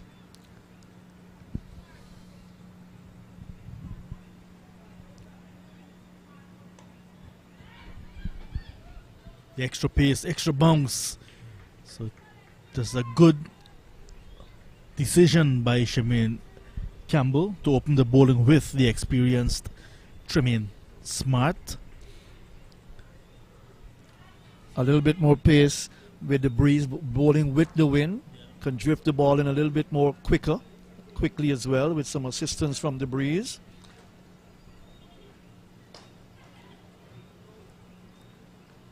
It's a nice shot from Richards, but straight to the fielder. That's Mentor at mid-off. No run. First over ending with the Leewards 2 without loss. So let's look at the Guyana innings in context, really. Did not get the start they wanted, despite trying again. Lashana Toussaint, Katana Mentor, Grimman came at 3. Stuck around a little bit, did not get the type of runs that we know she can get. But some worry again for Guyana at the top of the order. Yeah, it's a little bit suspect. They haven't been putting together the combinations right. And even if they felt that they got the combination right today, this evening, the top order still failed. And that says a lot about how you want your top order to go. What sort of rhythm, what should be the plan, the master plan from them. And it failed in that particular sense tonight. But the bottom half of the innings certainly was very successful. Mentor got 11, Toussaint 12, Grimman 12. Nothing much. Look at the balls that they used up. Toussaint, 37 balls for her 12, 1-4. Grimman, 21 balls for her 12. Sharing the new ball is Flafiana Millington. Her first game. And this is rung number 4. First game. And she is a quality off spinner, but now getting her opportunity. She is. And she will play well in the 50-over tournament as well. Very good bowler. Chance for run at a strike. non-strikers in, but a return from Mandy Mangru was a bit wide. Leg by signal by umpire Imran Mokan. But I'm surprised that this was allowed to happen. That Flaviana Millington had to wait so long to get her opportunity to play. Yes, something must have been read wrong in the whole context of the situation and the whole mindset of the situation, because she did play in the inter-county tournament. How could you play in the inter-county tournament and not play at the start, missing out a number of matches in the regional tournament? Of course, there was a reason for that. But that reason could have been avoided if you dealt with the matter earlier on. You want to play cricket. Play as much cricket as possible. Nothing should hinder you from that. Make the right choices. The Guyana side has some good spinners. Flaviana Millington is one such. You cannot afford to be missing out on matches because of choices you would have made. It hinders your career and hinders you from playing enough matches. Edge taking that slip. What a catch from Mandy Mangru. It went straight into her chest and it stuck. Healthy edge. And there is Millington in her very first game, in her very first over, striking. Melissa Clark edging to Mandy Mangru at slip. Gone without scoring. And the Leewards chasing 123 to win. 4 for 1 in over number 2. What a catch. Mandy Mangru seems to be very good at slip. I've seen her in the inter-county tournament feeling at slip as well. And that was excellent. She looked to play a forcing shot, got the edge, a thick outside edge, went straight to Mangru, took the catch and rolled over backwards, gleefully saying, well done, Flaviana Millington. You got it on the correct line and length. The first wicket going down, the Guyana camp would be very happy. It's 4 for 1. And Millington's inclusion in the side has made a difference at the top of the order already in terms of the Leewards batting. And then she's sharing a new ball. And as a spinner, that's something very difficult to do. We've seen it happening regularly, but not everyone can make it look simple. In the meanwhile, Dolabile has made her way into the middle. Rosalie Dolabile gets a dot ball, and that's the end of a successful over from Flaviana Millington, her first in the tournament. And Leeward Islands set back early, 4 for 1, chasing 123 to win. What the doctor ordered for Millington after missing out on what, 3 matches? I make it. This is match number 4 for Guyana. They've got the Windwards to play tomorrow evening. That should be a thriller as well when you look at what happened between Trinidad and the Windwards this afternoon. What a thrilling match. One would expect that game tomorrow night to be excellent as well. Smart starts a new over. But that was quite a catch from Mandy Mangru. She is deep at slip for Tremaine Smart. And she was deep as well when Flaviana Millington was bowling. It was a full-blooded drive from Melissa Clark and got the edge. It went very quickly to Mandy Mangru at slip. Playing around her pad, we get a single. Jennison Richards. She looked good the other night, Richards, in her last match. But like so many other batters, with a start, need to carry on. They come in, they look good, they exit quickly. That's where the problem lie with these girls. You look at Affie Fletcher from the Windwards, a very good batter for my money. Plays some good cricketing shots. She doesn't stick around for a very long time.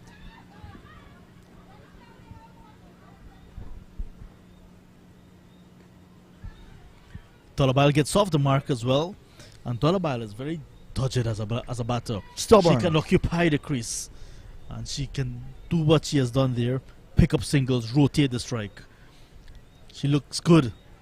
I haven't seen her before. This is perhaps her maiden tournament, her first tournament. But she looks good. She batted for some time, I think, when she got up to 21 against the Windwards, that first game. top scorer for the Leewards. I think in the second match was difficult to displace as well. Quick single, and there is Kaisia Schultz not picking up cleanly with her left hand. And if she had gotten that in her hand, either end, the batter would have been in some trouble.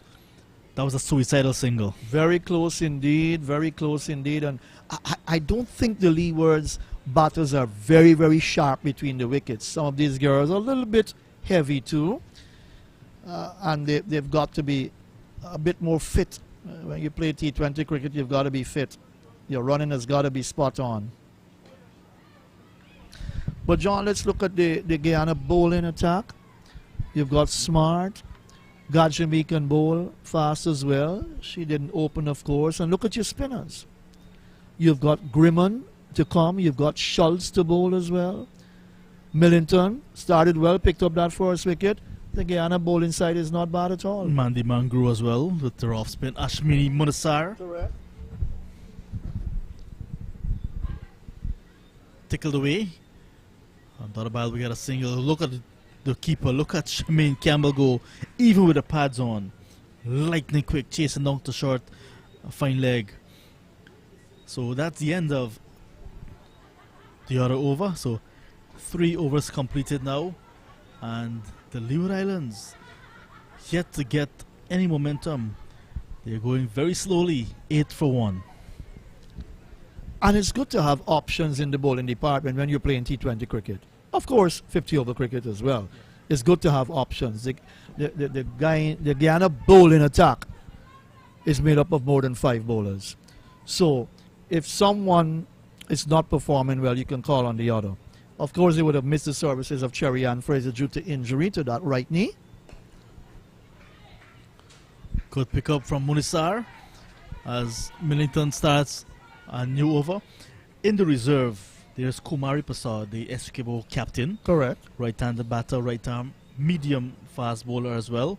So she could have been a like-for-like replacement for Cherry Ann, who's a seamer. Can bat. Quick single, how's that? Question asked of umpire Raj Kumar. He says not out, and there is Janison Richards going down, really extending herself, and now she's down for the count, and Mandy Mangru quickly in position to assist. Quick single again, and see another play going down. You mentioned fitness earlier. A feature of ladies cricket, you'll have this. This has happened very often in the tournament so far. Having to stretch themselves, put in the extra bit in terms of energy and drive to get the singles, to feel deliveries coming with a lot of power to them, having to cover ground whether to the right or to the left. It's always a challenge for these ladies if they're not very fit.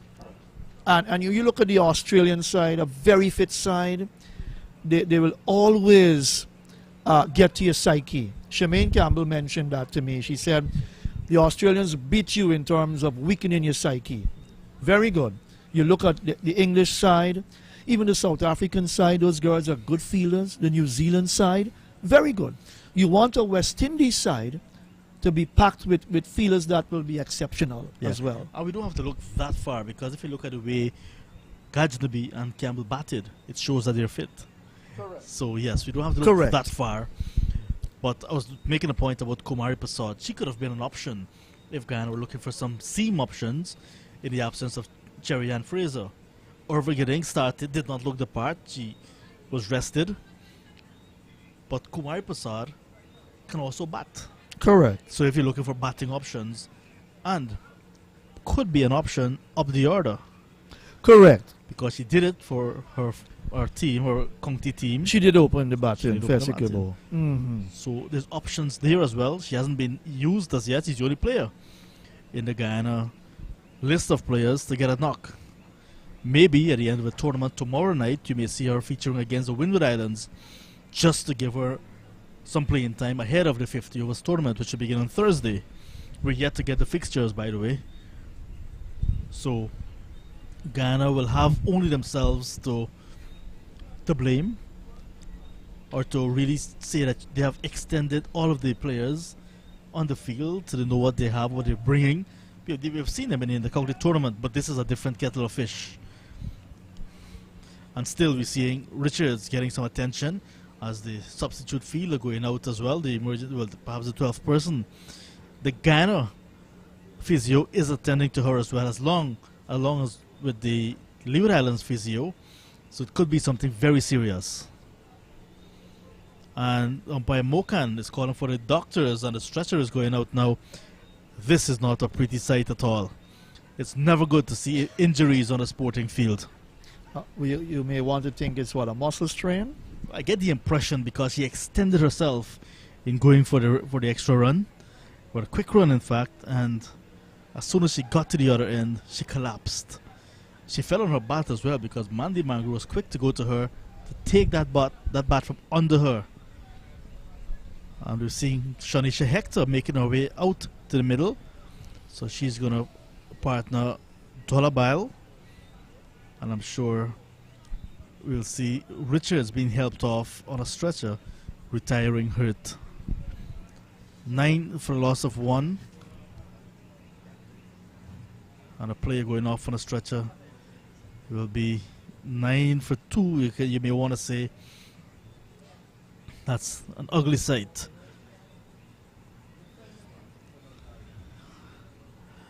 So Richards, 10 deliveries she has faced, and she's gotten 5 so far. The victory target, do remember, it's 123. 123. Yes, it's always a sad sight, or not a good sight, when players get injured, especially in ladies cricket. We know men can fight.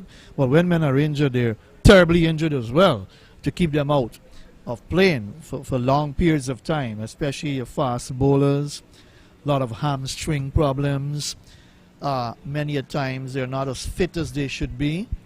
And we've got a few players like that in the senior West Indies male team, not able to play for long periods. Some of them cannot last an entire test series, especially the fast bowling department. But always a sad sight to see a player on a stretcher being escorted, being lifted off by the physios and some help from other players as well, or management team members. But really not a good sight at all. And a little bit of a, she's tall and a little bit heavy as well, not very heavy, but the captain is even bigger, who faces up now. Gets a good first delivery from Millington. I want to wish Jenison Richards well. Get well soon, young lady. The doctors are here. The medical team has her. And let's hope that it's nothing that serious. Tomorrow is another game quite early in the morning for the Leeward Islands. 10 a.m. start. Flighted delivery, booming drive, miss. Taken by Campbell. Hector's a big girl. She's the captain. Yeah, big girl. International experience.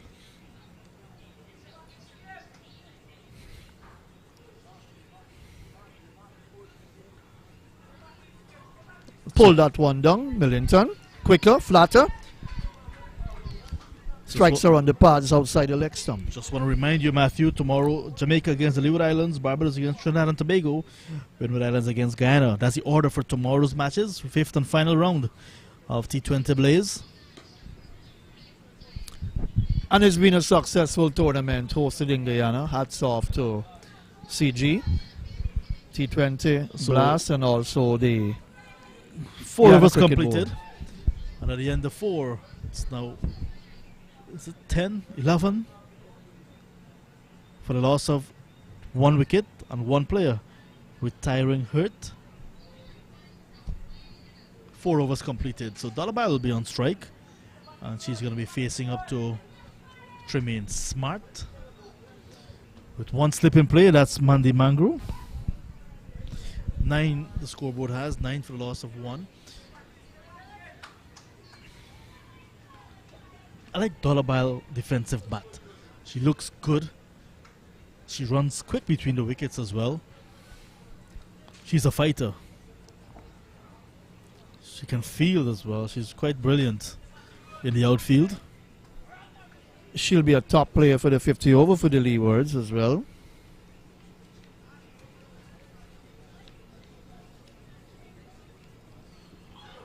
Loud appeal. Umpire Rajkumar is very firm in his position.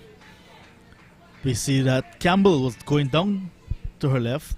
We see Dollabile playing to the onside. Get the impression it was heading down the leg from Tremaine Smart. Yeah, certainly going down the leg side. The school teacher unmoved.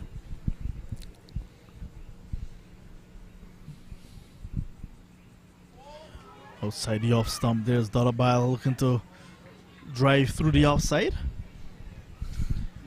You've got to admire Tremaine Smart. Real fighting cricketer, very fit. A level 3 coach. Works hard, a true servant of women's cricket in Guyana and when she played for West Indies. Very good fighting cricketer and has done well. World Cup winner as well with West Indies women in 2016, along with Shimeen Campbell, the Guyanese. Great memories for her in terms of playing cricket, as well as Shimeen Campbell. Those are memories to cherish. Many persons, many cricketers will go through their entire career without being part of a winning World Cup side. Fishing again outside the off stump. That's the value of experience. Old is gold. It is. Look at men's cricket. Darren Sammy, 2 World Cups, T20 on this belt. Fantastic. And a whole host of accolades following Darren Sammy at the moment. Honorary citizenship in Pakistan. The second highest award to a non-citizen. So, yes, to win a World Cup for your national side is quite international side is very important. And you take that memory to your grave. 5 overs completed. The Leeward Islands 9 for 1, looking to get 123 to beat Guyana. No way they're going to win this game going at that pace for sure. But you can mention a young man who won an under-19 World Cup, a West Indian cricketer. Devon Imlak. Oh, West Indian, you mentioned Kimo Paul. I know you mentioned Shimron Hetmeyer. Well, I'm talking about Shimron I know. Hetmeyer. I was just teasing you. Thank you for leading the listeners on to Shimron Hetmeyer. You're welcome. So 5 overs gone, 9 for 1, the Leeward Islands. Edge down to third man. And there is Hector getting off the mark. 10 for the loss of 1 now. Still a far way to go for the Leeward Islands. The Guyana, when they batted, had a poor power play, 21 for the loss of 1. Cut away, Dollabile runs for her, down to third man, looking for the second, will come back very quickly. The return comes in, but it's lobbed rather than fired in. So 2 more. Fielder down at backward point, had to give chase. Looks like Mentor indeed, with a towel. Change in commentary. Single, not taken. Good feeling, but not good running because Dollabile was ball watching. This time it was Mentor who knocked it down, while the captain was running for her single from the non-strikers end, and eventually looked up and saw that Dollabile is firm in her crease, put on the brake and went back. 3 runs in the over so far, 3 deliveries gone as well. Playing, missing, just outside the off stump. So welcome back Miko Wanya, Israel. Hello Miko. Hello John, hello to our viewers. The struggle is on now for the Leeward Islands. Yes. Down the track, and what a catch from Mandy Mangru! You will take that any day. Edge found. There was Dollabile dancing down the track. Outside edge found. Mandy Mangru to her left. full-blooded dive, stuck out the left hand. The ball stuck and she rolled over with the momentum and came up with a catch. Excellent catch. Catch of the tournament. Definitely. Catch of the tournament. John, we need to pull up that replay. That was beautiful. Diving away to her left. And taking Excellent catch, my friend. You will not see that even on a replay. You will not have enough of that.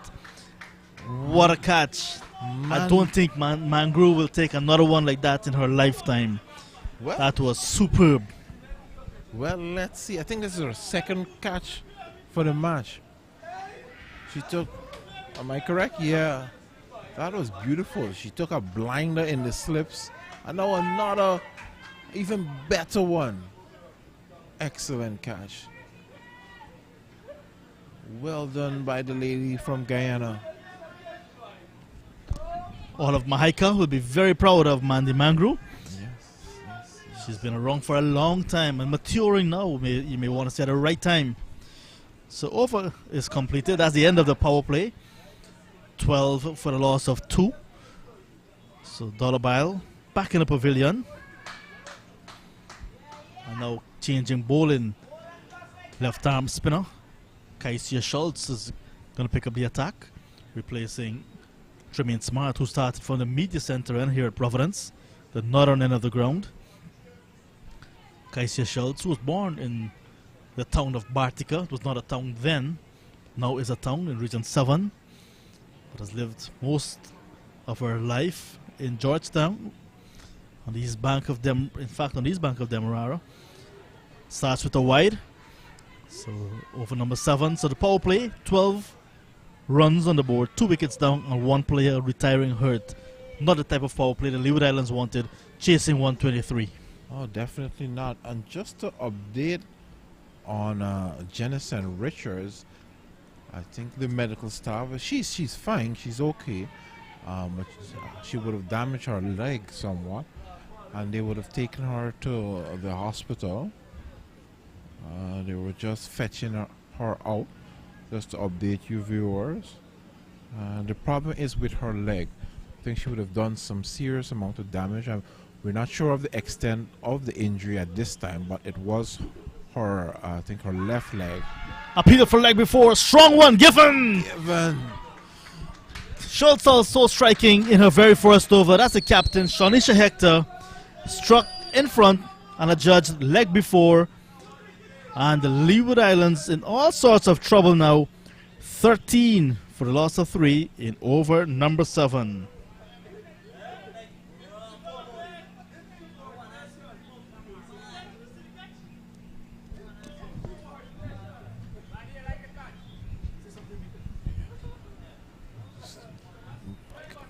Schultz striking there with the LBW.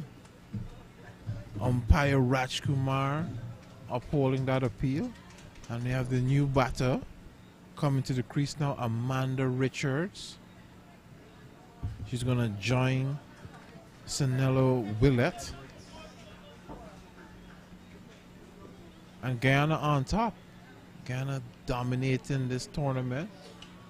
This match, I should say, not the tournament, excuse me. Amanda Richards to face with her side in a whole heap of trouble, John Ramsey. Oh, yes. And Edwards, in fact, it's Amanda Edwards. She gets a full toss and sets off for a quick single. And the few spectators that are here at Providence watching on the home team, cheering on the home team, you get the impression it's a full house. Yeah, you do. They're very vocal. Very vocal. And sometimes when you're down, all you need, or the best thing that you can get, is support. Definitely support from the home crowd. That's what they say in the NBA and in the NFL and football. That crowd support is that extra being on the field, within the field of play. The 12th man. Well, yeah, in this case, it's that extra 12th man. Nice feeling, but cannot prevent the single. Smartly knocked down by Smart at extra cover. Smart showing her agility, Even though she's not as young as the others, she is there fighting for Guyana. A true stalwart of cricket in Guyana. And I would say not only female cricket, but if we're going to recognize our cricketers, we need to recognize cricketers that are not, just only female and male cricket. Smart has been there for quite a while. Good over so far from Kaisia Schultz. She's living right on the east bank of Demerara, Kaisia. There's an appeal for a caught behind given. Amanda Edwards, short stay at the crease, comes to an end. Caught behind by Shemaine Campbell of the bowling of Kaisia Schultz. One under her belt, gone for one from just 2 deliveries, and now 14 for a loss of 4. Leeward Islands in deep, deep trouble at Providence. They're in quite a muck here. Quite a muck. Got to try and find some way to get out of it. Tiffany Thorpe now coming to the crease. Strolling to the crease. Taking her time. Probably not wanting to get in the fire and face this heat. That's coming from the buoyant and the jubilant Guyana side. So Schultz striking a double blow in her first over, removing the captain Shanisha Hector and Amanda Edwards. So the spinners doing extremely well. Flafiana Millington 2 wickets, Kaisia Schultz 2 wickets, and now it's going to be a change in bowling. Shanita Grimman is going to pick up the attack. So a heavy dose of spin tonight for the Leeward Islands.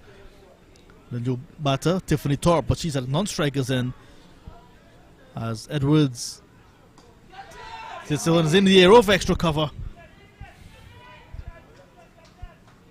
by Willett. Yes, Sonaldo Willett. Still there. And even as we speak, John Ram Singh, we have 4 short legs running across the field. Down at shortstop. A little doggy just running across, enjoying the nice action, supporting the Guyana girls, ensuring that no harm comes their way. It's all part of that 12th man we were speaking about, isn't it? Yeah. Yes. That support. Good stuff there from the Guyana girls. Energetic in the field. A crowd, a small crowd we hear, showing their support. Over mid-wicket, but will be tidied up at wide long on by none other than Kajdabi. And that single, you really had to step on it to complete it. It went to the fielder very quickly, and there is Kajdabi picking up and returning that in one motion to the non-strikers end, almost getting the wicket. Excellent fielding there, and a powerful arm by Gajnabi. John, I don't think I can even throw the ball from the boundary into the field like that, into the wicket like that. Excellent. Yeah, Gajnabi is now a professional cricketer. If Grimman had taken that, she may have been able to affect that run out. Oh, and there is Willett getting in the way of that drive from Thorpe and stopping any possibility of a run. So that's the end. That's not the end of the over just yet. If we can go back there, John, it looks like Willett was just, maybe fixing her gloves and not fully paying attention to what was happening. Because she would have just cost her team maybe a run or 2 there. By stopping the ball. That's powerful drive by her partner. I think she had stopped 4. It was well hit. It was well hit. Just kidding. Maybe. You never know. This one is into the onside, down at deep mid wicket. And Lashana Toussaint comes off the boundary. Lashana Toussaint has a day job. She's a cashier at one of the fast food restaurants in Georgetown. So that's the end of 8. At the end of 8, it's 19 for the loss of 4, the Leeward Islands. So maybe when we get off air, you'll just remind me of that restaurant. So I'll remember to be nice to her on commentary. And we'll check her out. So Schultz is going to continue bowling from the northern end of the ground, bowling left arm Spin, slow left arm spin.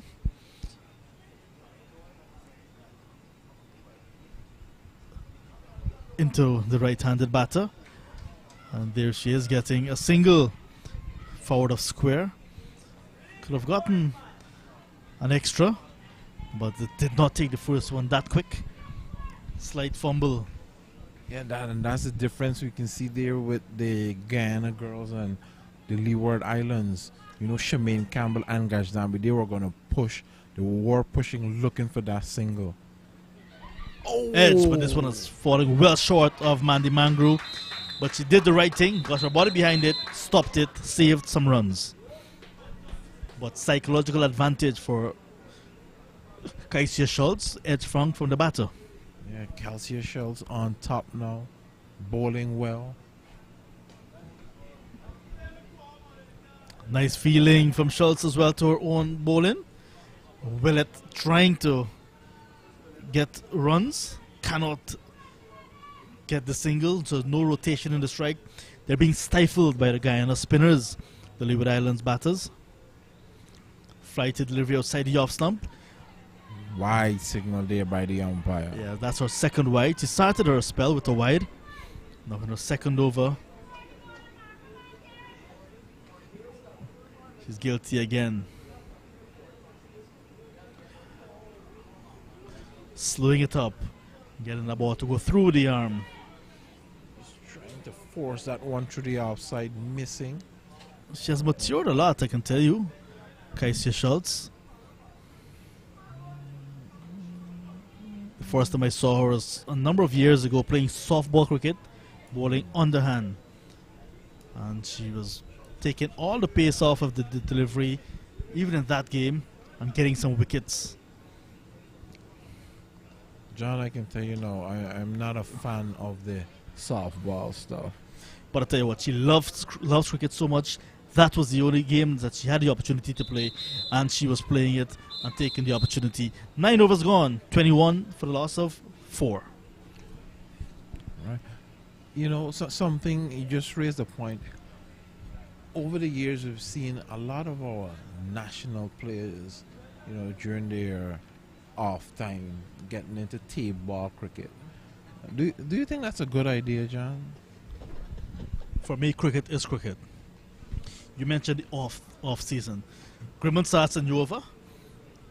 Lots of time because of the weather, unavailability of turf, tarmacs, roads, hard concrete surfaces are available.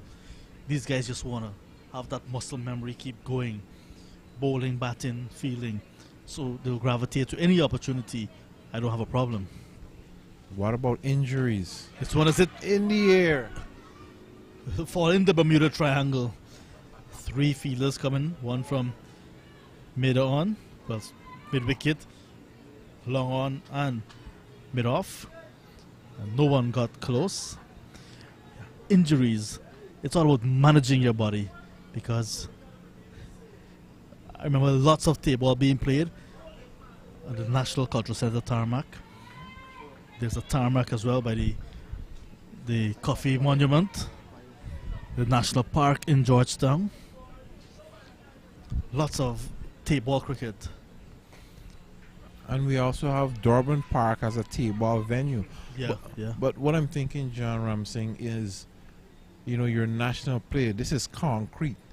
You know, so many things can go wrong. Yeah.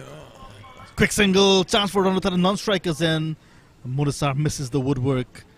And there is the batter getting in. Willett. Yeah, so many things can go wrong, but it's that chance you take sometimes. You know, growing up, you must have a few bruises on your knees and so on, playing any sport. And I think those guys, they manage themselves very well.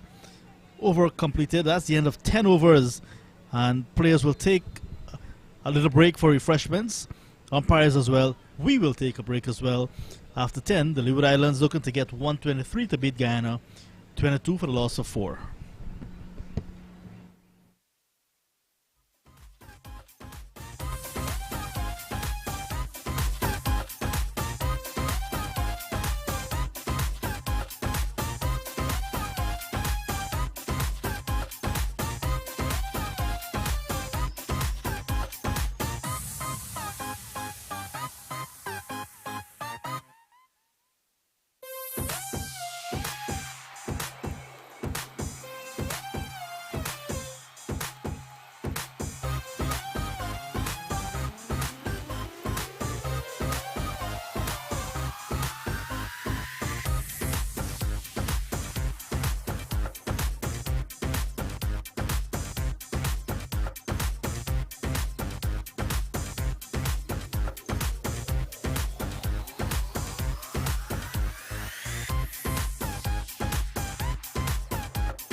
Good evening and hello viewers, welcome back to Providence here on the east bank of Demerara, Guyana versus the Leeward Islands.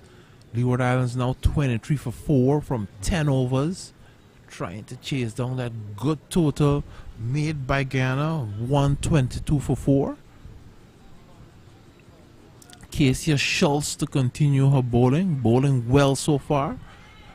And with me, my colleague, as we call him lovingly, Pastor Matthew Kisun. Good day to you, sir. Good evening. Good evening. Mikuwanya Yisrael. It's been a one-sided affair so far. Very unfair, very unfair.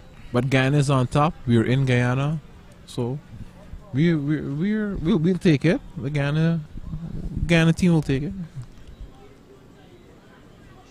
That's a very wide one. You know, Schultz would have played in the Georgetown area and would have played under the tutorage of Clyde Butts. Worked with her quite a bit. Yeah, that is good to know. He would have mentioned that. So it's good to see that, you know, someone of Clyde Butts' experience, you know, working with the youngster, and now she's here representing our country at the regional level. That's a nice shot. True extra cover for 4. That was well played. The timing was sweet. Superb from Willett. Superb from Willett. That was a lovely shot. One of the shots of the evening for sure. Well placed. Well placed.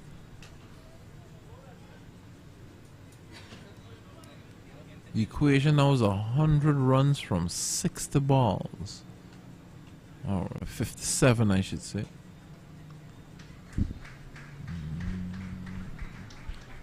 Nice forcing shot down to Toussaint on the cover boundary. Looking good is Sineldo Willett. And Tiffany Thorpe is with her.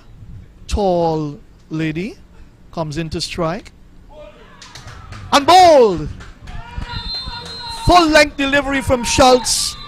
She was looking for a big drive, no movement of the feet, and the ball cannoned into the stumps. That's the end of Tiffany Thorpe. She's gone via the bowl route. Schultz has struck again. It's now 29 for 5, and it's all happening at Providence, where the Leewards are collapsing here at the National Stadium at Providence. Yes, Matthew Kisun should have played all around that delivery. All around. And Guyana on top, just dominating this evening's tournament, this evening's contest. As the new batter comes out, Therese Parker, the wicketkeeper for the Leeward Islands. She's got her work cut out for her. She won't be on strike at this time, as Grimman continues to bowl to Sineldo Willett.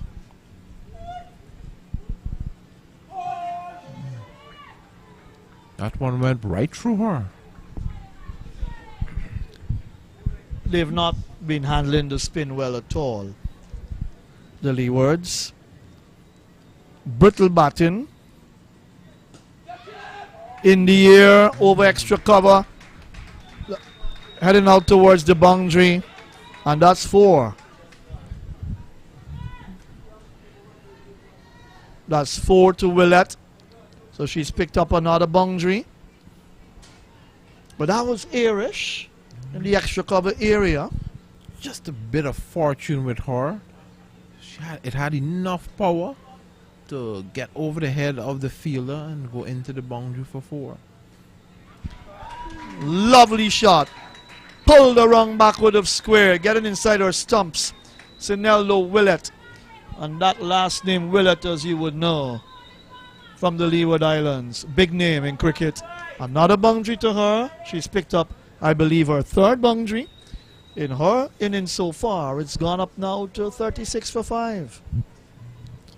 Just a little flare from the ladies from the Leewards at the crease. Parker and Willett. When you look at that scoreboard, you see Clark a duck, Dollar 5, 1 Hector the captain. Nice forcing shot, little bit of misfield there at extra cover. They get the single, do they? Yes. They get the run. One more to Willett as the return was rifled in very quickly by Millington at extra cover. So the left-hander comes into strike now. Hector 1, Edwards 1, Thorpe 6. A sorry-looking scoreboard.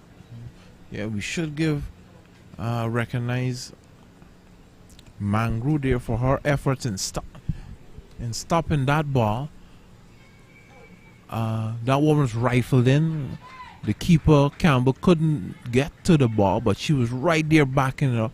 That was excellent fielding, good awareness by the fielder. So that's great to see. 37 for 5. Caught behind, And looking to flash through the offside. Got the outside edge, a little nick onto that, and nicely taken by Shemaine Campbell, the Burbetian, the captain who leads this team well. And in this match here, the Guyanese girls have done very well to get up to 122, and now they've got the Leewards rock back at 37 for 6 in the 12th over. And another wicket going down. This time Grimman gets into stride in terms of picking up a wicket here for Guyana. Excellent wicket keeping there by Campbell, showing her class, staying with that delivery and taking that little fine outside edge. This is why she is the West Indies representative, why she's the West Indies keeper. She doesn't drop too many. New batter in to face the Heat is Roselle Leewards. We all know she's a live wire in the field, known more for her bowling than her batting.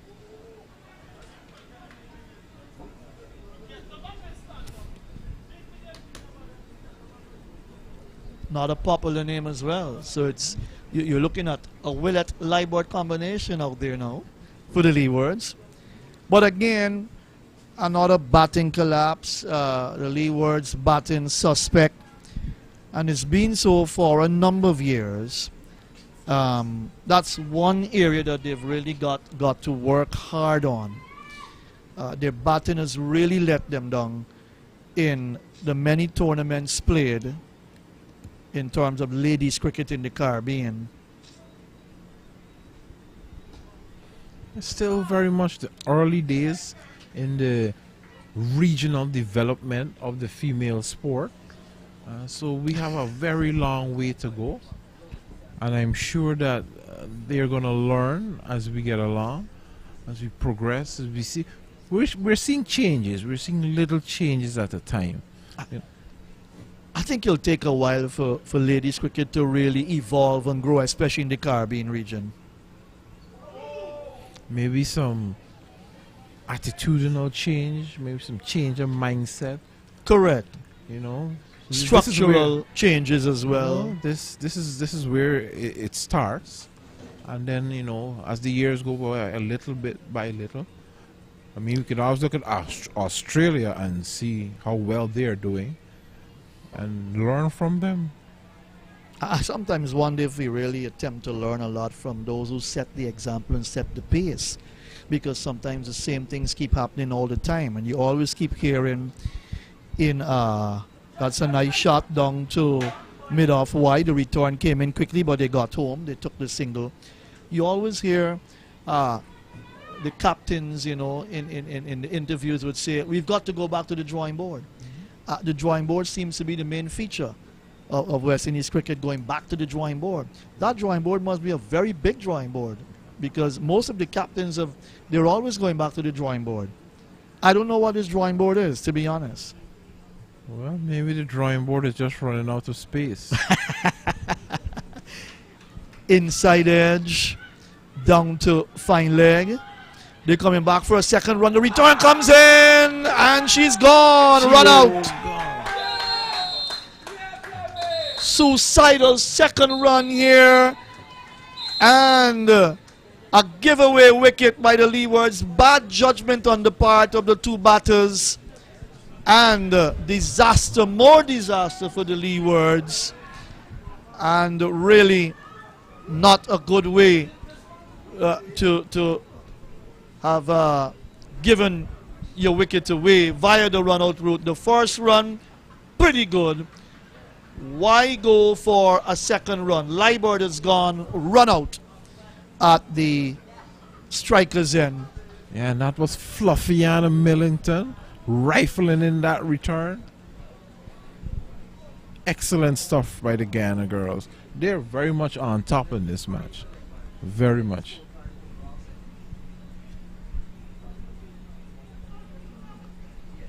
Right. New batter to face.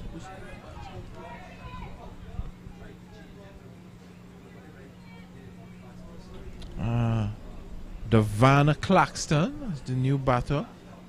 Out to face Schultz.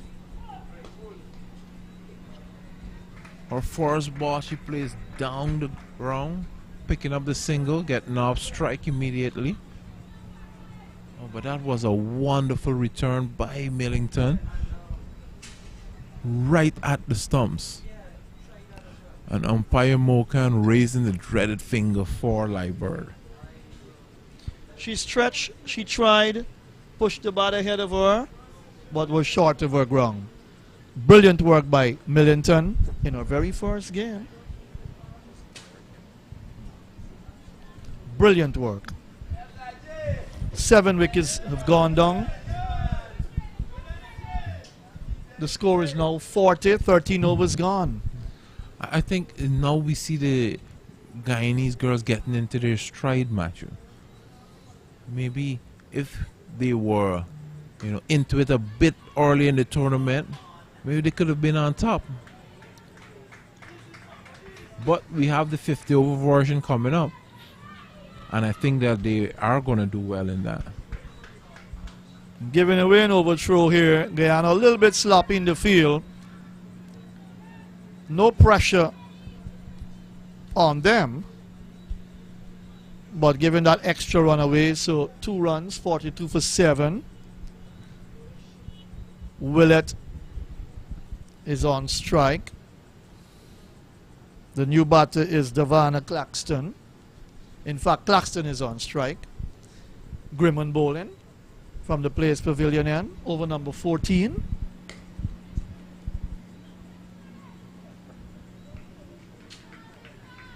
Tight bowling here from Guyana. Not giving away anything at this time. Look at the scorecard, Miku. 4 for 1, 12 for 2, 12 for 3, 15 for 4, 29 for 5, 37 for 6, 39 for 7. Sorry looking scorecard. Not good at all. Not good at all, Matthew. Top score of 6 from Thorpe. Then 5 from Richards, who retired hurt, with a score on 9 for 1 then. Lofted shot over the extra cover area. 2 fielders converge from the deep. The return comes in. They get a single. That's 1 more to Claxton. Claxton is 4 according to the scoreboard. 43 for 7. Willett back into strike. She's on what? Is it 28? Well, she's a top scorer so far. She's still batting. I think the scoreboard is saying 20. I might be wrong. John Ramsing can check that score for us. For Willett in the corner. Wide signal there by umpire Mocha. Grimman just losing her line there just for a bit. Might be 18 her score. Beaten outside the off stump. Good delivery. Searching for that push in. Lovely delivery from Grimman. It held its own. 44 for 7. Willett is 18 according to the scoreboard. Gets another good delivery on the leg stump. She played it down to mid-wicket where Sharika Campbell feels. That completes over number 14, is it? I make it 44 for the loss of 7. The Leewards up against it. They're not going to win this game, but they should try to battle 20 overs. Yes, they should. Maybe get some batting practice for the 50 overs.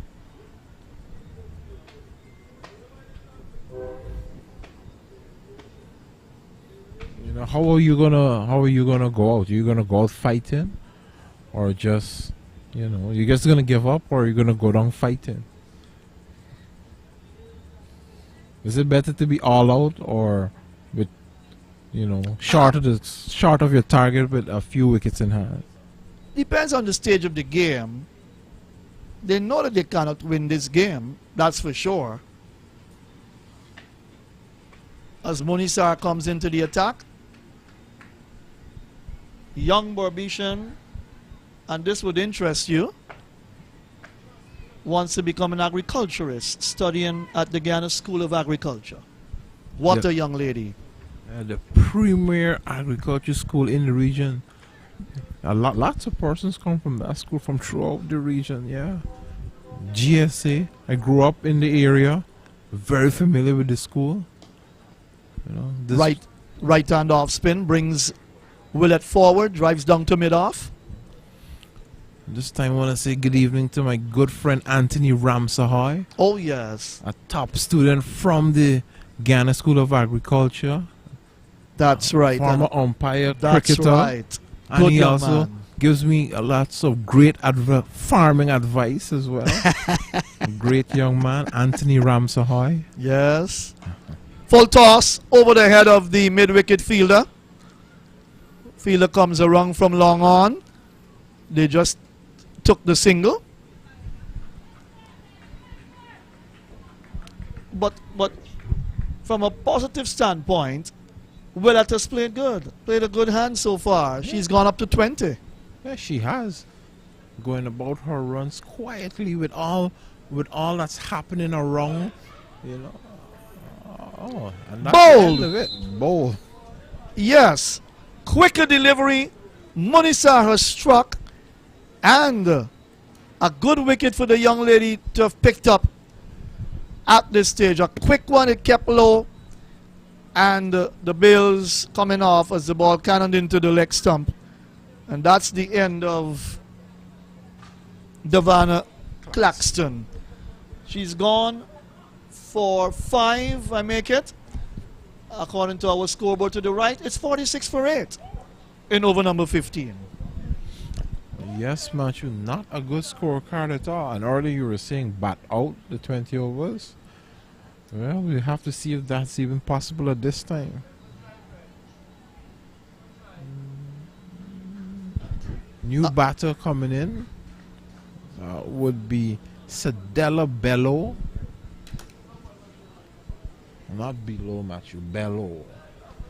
Maybe French in origin, I'm not That's sure. That's right, Bello. Bello. Sadella Bello. Quite a few of the Caribbean girls playing cricket also carry the braided hairstyle. Yeah, it's very familiar indeed. Yeah, it is. You know, no and problem. what's wrong with that? Nothing is wrong. It's Nothing Caribbean is wrong. flair, Caribbean style. Yeah, exactly. Caribbean ladies love to explore when it comes to dress and hairstyles. Nothing's wrong with that at all. Not in the least. Bolong! Leg stump disturbed, and she's on a hat trick, this young lady. Ashmini Munisar takes pride in what she eats, very careful with her diet, And I'll tell you what, she seems to be a good cricketer in the making for Guyana. And so the innings has come to an end with 9 wickets falling. Remember, Richards retired, hurt, and 5, and the total was 9 for 1. The Guyanese girls have finally come up with a victory. 46, is it? For 9. Correct. Technically 46 all out. And they've won this match by 76 runs. A handsome victory for Guyana, finally getting off the mark in terms of points by virtue of playing a match and winning a game. They've got their final match to play tomorrow against the Windies. That's going to be a little tougher one because the Windward side is a good side. And they will have to bat better at the top of the order to put up an even better total. Probably for the Windwards to chase, or the Windwards will have to bat good enough as well to force the Guyana batters or the Guyana batting side to perform well. So a victory for Guyana would take them to 6 points. They're still in terms of the bottom 2 because the Leewards without a point. Guyana now 6 points, but it's been a good effort by the Guyanese girls to come back now and to beat the Leewards by 78 runs. It was a great performance by the girls from Guyana. They would have dominated. Had a bit of shaky start with the Leewards being on top, with Leewards with ball in hand. But when Shemaine Campbell came out, she came out at number 3 to bat. It was all Guyana from that point. She set the tone, she set the pace. She was there guiding her team. Then she was joined by Gajnabi at the crease, and they just took the game to another level, showing their skill, showing their class, showing their experience, and even showing their fitness with the running that they were doing between the wickets, pushing each other, turning 1s to 2s and 2s into 3s, and also having that power shot, to get the boundary when needed. So it was a great performance by the Guyana girls. Came out to bowl and just blew away the Leewards batting attack. So Guyana, they are on top, and I think that this performance would give them some amount of encouragement going into their last game. And I just think maybe Windwards may just be a bit devastated at the way they lost today. So, Guyana would be going into that game with a bit of advantage, in my opinion, Matthew. Right, so good bowling by the Guyanese girls. Schultz picked up 3 wickets. Munisar, the final 2 wickets to have fallen.